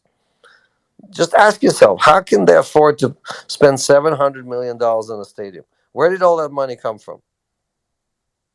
Okay, just simple question, right? Like Crypto.com has not done a single round of funding, not one, right? Besides their ICO, which was, I don't know, 100 million or something, right? They've never done a round of funding. So where's all the money coming from? Right? So these are simple things that you have to ask yourself, and it's coming from you. Again, it's like the old joke about the poker game. If you don't know who's the the fool in the game, it's you. Alex, I was going through the terms and conditions for the Crypto.com credit card. It's $70 to replace your card if you lose it. Yep, that's pretty good. That's crazy. I'm sure there are other fees in there too. So. Oh, I'm sure. Travis, do you have any other questions or comments? I might just get one more question in if I can. Just about Bitcoin mining, how's that going for the Celsius team? Yeah, so we're continuing to deploy machines. We're we have tens of thousands of systems up and running, and we're gonna double or triple that. So we're cranking up. Again, it's a big investment, right? We're up to, I think, $700 million invested in mining, and we're probably gonna up that even more. But I know many other companies who are in this business are struggling right now because they thought they could raise more money and the markets are closed. No one can raise any. No one in crypto mining can just go out and raise any equity right now, and even debt is pretty hard to come by. So I think some of the other guys who had big dreams are gonna realize that they're it's not as easy as they thought. Thanks, Alex. True inspiration, and I love Celsius. Cheers, mate. Thank you for being a Celsian. Thanks for coming up, Travis. Jay Gels, it wouldn't be a Twitter Spaces without you. What's going on? Hey guys, thanks as always for doing this. Great to have you back on, Alex. I just wanted to ask a quick question. I remember, I think it was a few months ago, you were tweeting about cell token utilities, and you put up, 4 different options of things that I guess you guys were considering. And one of the things that you listed was integrating cell token in with the Bitcoin mining in some kind of a capacity. I was just wondering if you could speak on any ideas you had for how to integrate those two things together, if there's anything that you've been looking at in that kind of a capacity. Yeah. Yeah. So I asked people, do you want us to do more events? Do you want us to,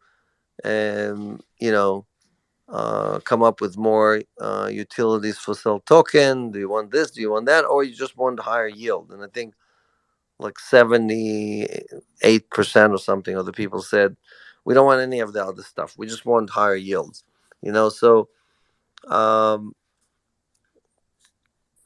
again, we have more Bitcoin than Michael Saylor. We have more Bitcoin than the Winklevoss twins.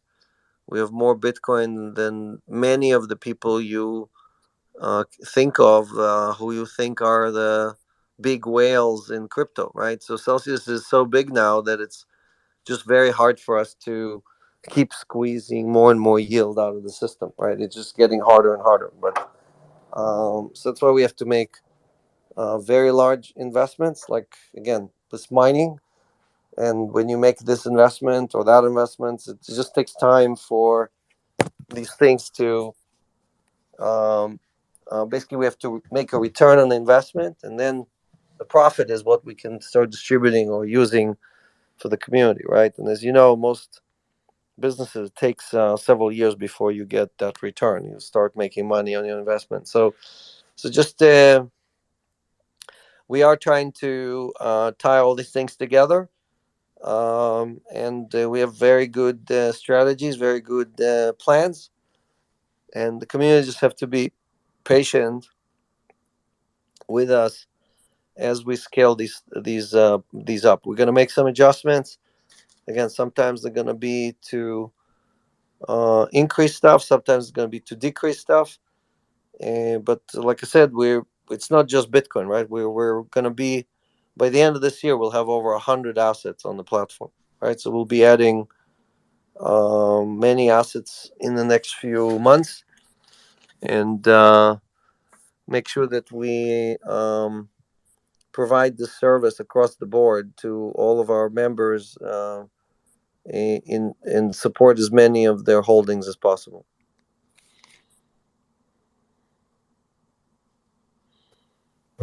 Cool. Thanks. Thanks for that. I think that's all from me for right now. Thanks for coming up, Jay Gels. Pete, welcome up. Hey, good evening, everybody. Alex, quick question, if you can make a comment. I was reading about the Argo settlement, the lawsuit, and the settlement with Argo.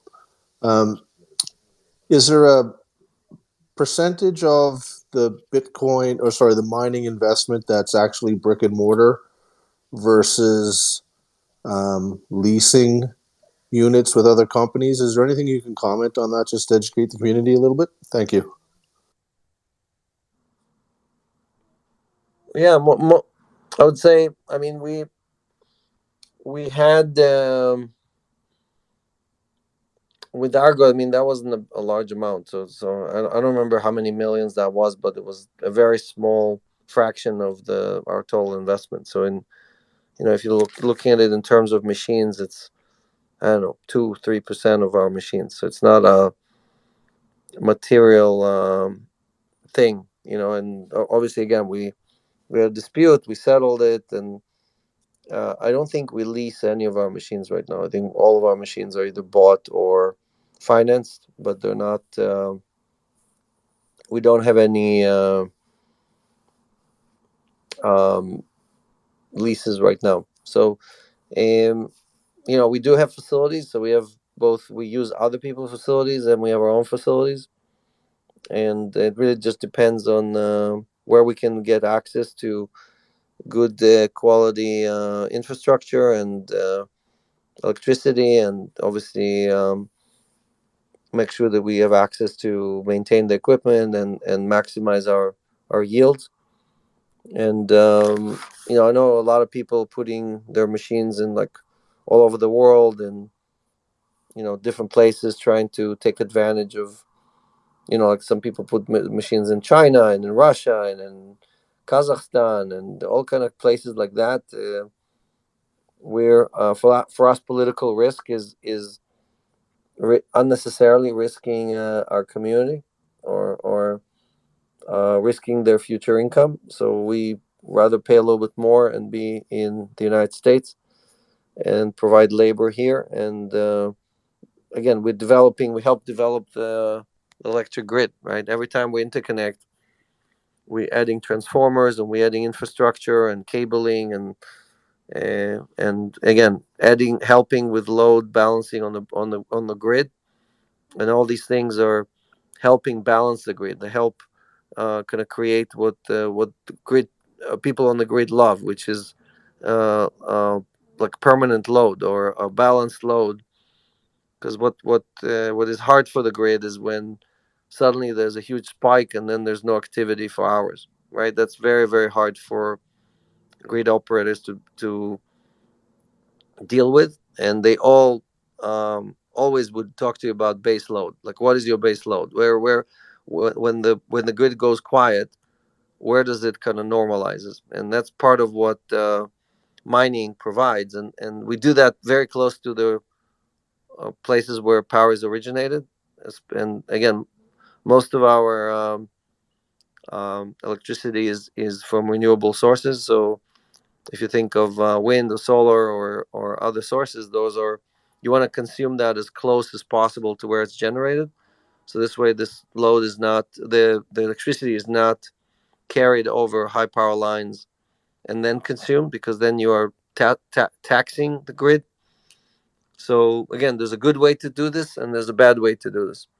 And I think net we are again contributing hundreds of millions of dollars of infrastructure and providing a lot of benefits. So the mining is not just about us benefiting, but also about making sure that we are helping all the different infrastructure where we're participating in the grid.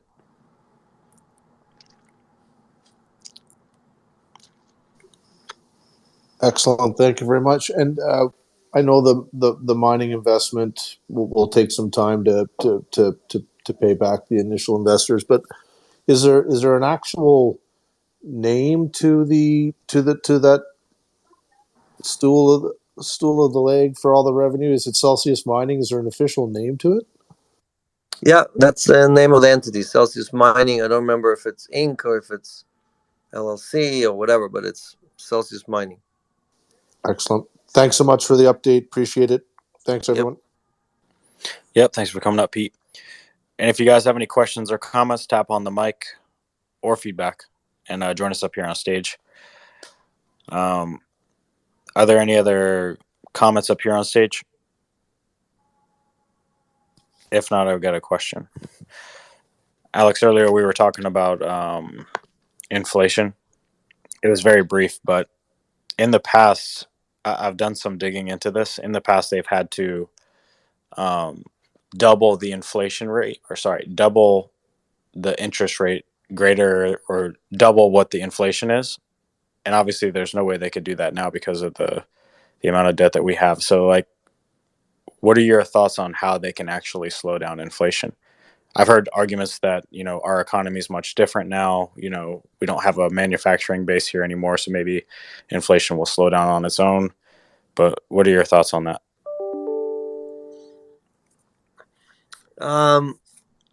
Yeah, I think in the 70s, I think you're referring to the 70s, we had the U.S. economy was much less global, and so we were much more dependent on kind of local consumption and local production and so on. So the U.S. economy itself was a much bigger component of the of what was happening with inflation. And today, a lot of the drivers for inflation are external. They're the cost of raw materials, right? The cost of oil, and so on, so on. So natural gas spiking, right? Because of huge demand in Europe and other places. So, so the big question that I think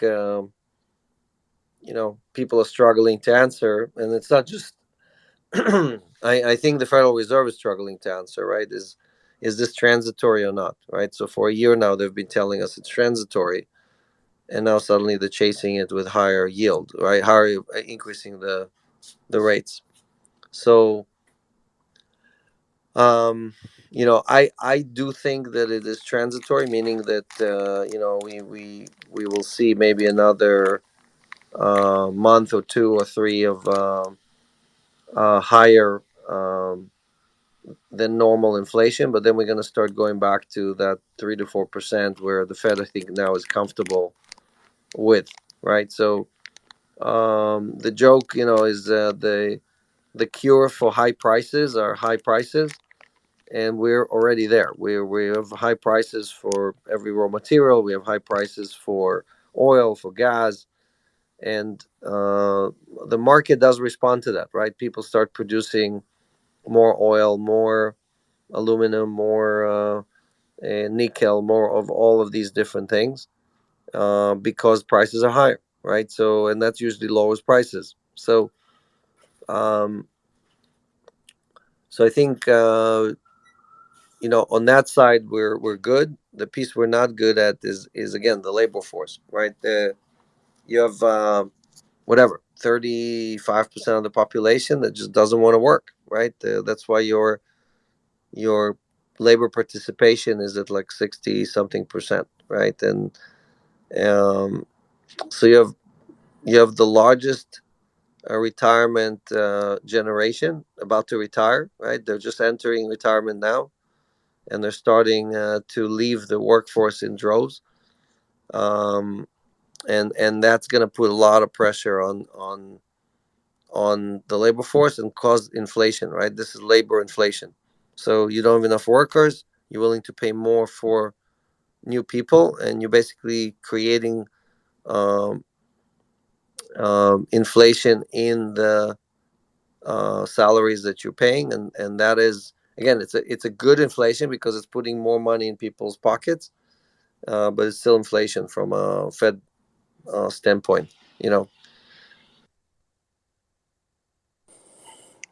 Got it. Thank you for answering that. I see we've got another person up here. Choice, what's going on?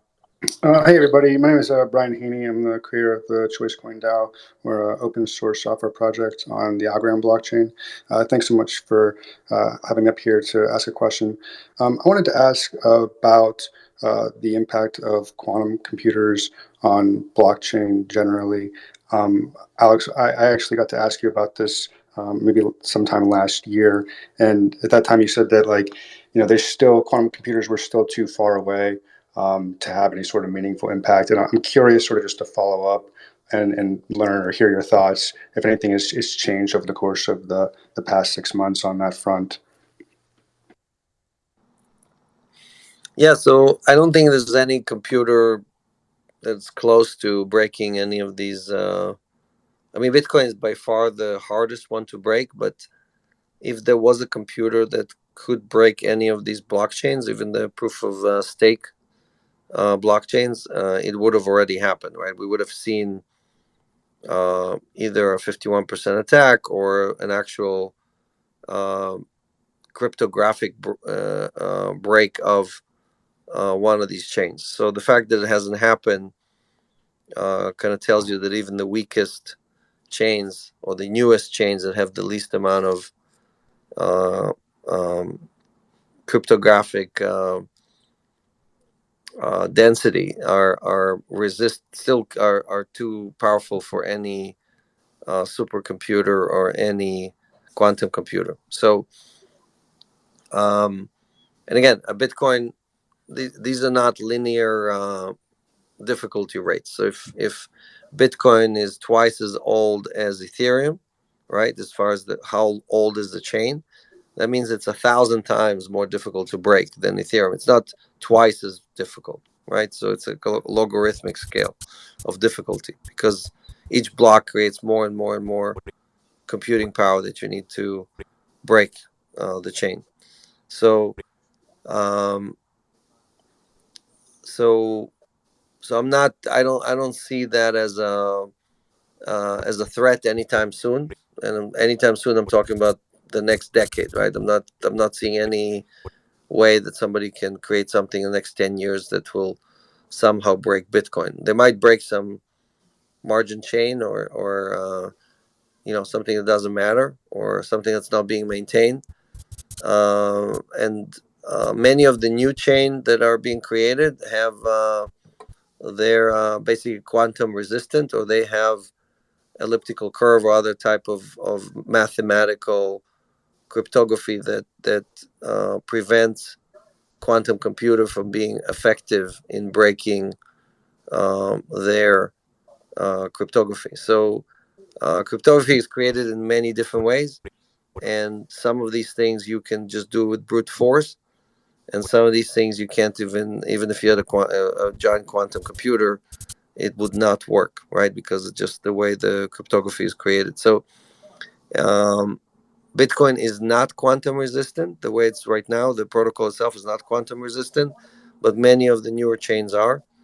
And it's just a question of is the Bitcoin community at some point over the next decade or two going to decide that, okay, it's too much risk and we should try to amend the protocol to be quantum resistant. So that's kind of like I would say the layman version of the explanation. If you want, we can get into the fancy math and use some formulas, but I don't think. No, I think that makes a lot of sense. I guess I should also know, like, I'm a Celsius holder, so I appreciate the work that you're doing. But I also wanted to sort of ask, like, okay, like if we say that quantum computers aren't going to be a threat, where do you see the edge then in computing technology for mining? So is it sort of is it brute force still the only option, or are there better ways to increase your odds when you're mining? Well, so I know when you watch all these shows on YouTube or wherever, they're talking about how Bitcoin mining is very sophisticated algorithms and it's very heavy computational math. But really, all these ASICs are doing are guessing. Okay, they're just doing the guessing. They're trying to create a hash that starts with 8 zeros. Okay, and sometimes it takes 10 minutes, and sometimes it takes 10 seconds to come up with one. Right, on average, it takes 10 minutes. For one out of several million computers trying to brute force it to come up with it. So like again, most people just don't know what it takes, but really it's just it's like if you put whatever 256 balls into like one of these lottery shakers, and every time you would come up with a different number for all of those balls. That's really what this is. And if you can come up with a guess that is 8 zeros in a row, then you raise your hand and you say, I'm a winner. And everybody else says, yes, you are. Every other machine says, yes, you are the winner. You're first. And then you get the block reward. That's all Bitcoin mining is. Okay. So there's nothing sophisticated or, there's almost no cryptography there. It's just guessing game. Okay. So some computers guess a little bit faster. Some computers guess a little bit slower. But in general, everybody's within whatever 30 or 40% of it's like the fastest and the slowest computers are within that range of 30 to 40%. It's not like one computer is somehow 100 times faster than another computer. And if you're 100 times lower, you're not even trying, right? Because you can't compete in this game. So most people use like Bitmain or MicroBT or Canaan machines, and most of those machines are within, again, 10, 20, 30% of each other. And so it's, again, the way Satoshi designed this was to make sure that people who do mining have very, very different incentives, and their barriers to entry are very low, right? For you to become a miner, all you need is electricity, equipment, and some housing, right? And you can go to work. You don't need to do much. And that was intentionally created so there will be a lot of miners, and there will be distribution, global distribution, so the network would be resilient. So even if a country like China shut it down, nothing happens. Bitcoin didn't even feel it, right? Just kept going. So and that's part of what we're doing. Part of us deploying tens of thousands of miners all over is making Bitcoin more resilient and more robust, right? That's we get the benefit, and the Bitcoin community gets the benefit as well. Thank you so much. I really appreciate the analogy to the lottery. That really helps. So thank you for your time. Thanks for coming up, Choice. Get jiggy with it. What's going on? Hey guys, yes, get jiggy with Sal. I've got a swaps question. We're based in Australia, obviously we don't get it, but my father's based in the States, and he was querying about whether there's a tiered level. Like if you're a platinum, do you get allowed more USD to dollar amount to swap in a day compared to, say, someone who's a bronze or a silver, and also like the time or something like that. So yeah, is there levels? Like the higher your tier, the more you can swap in a day. Zach, you want to take it?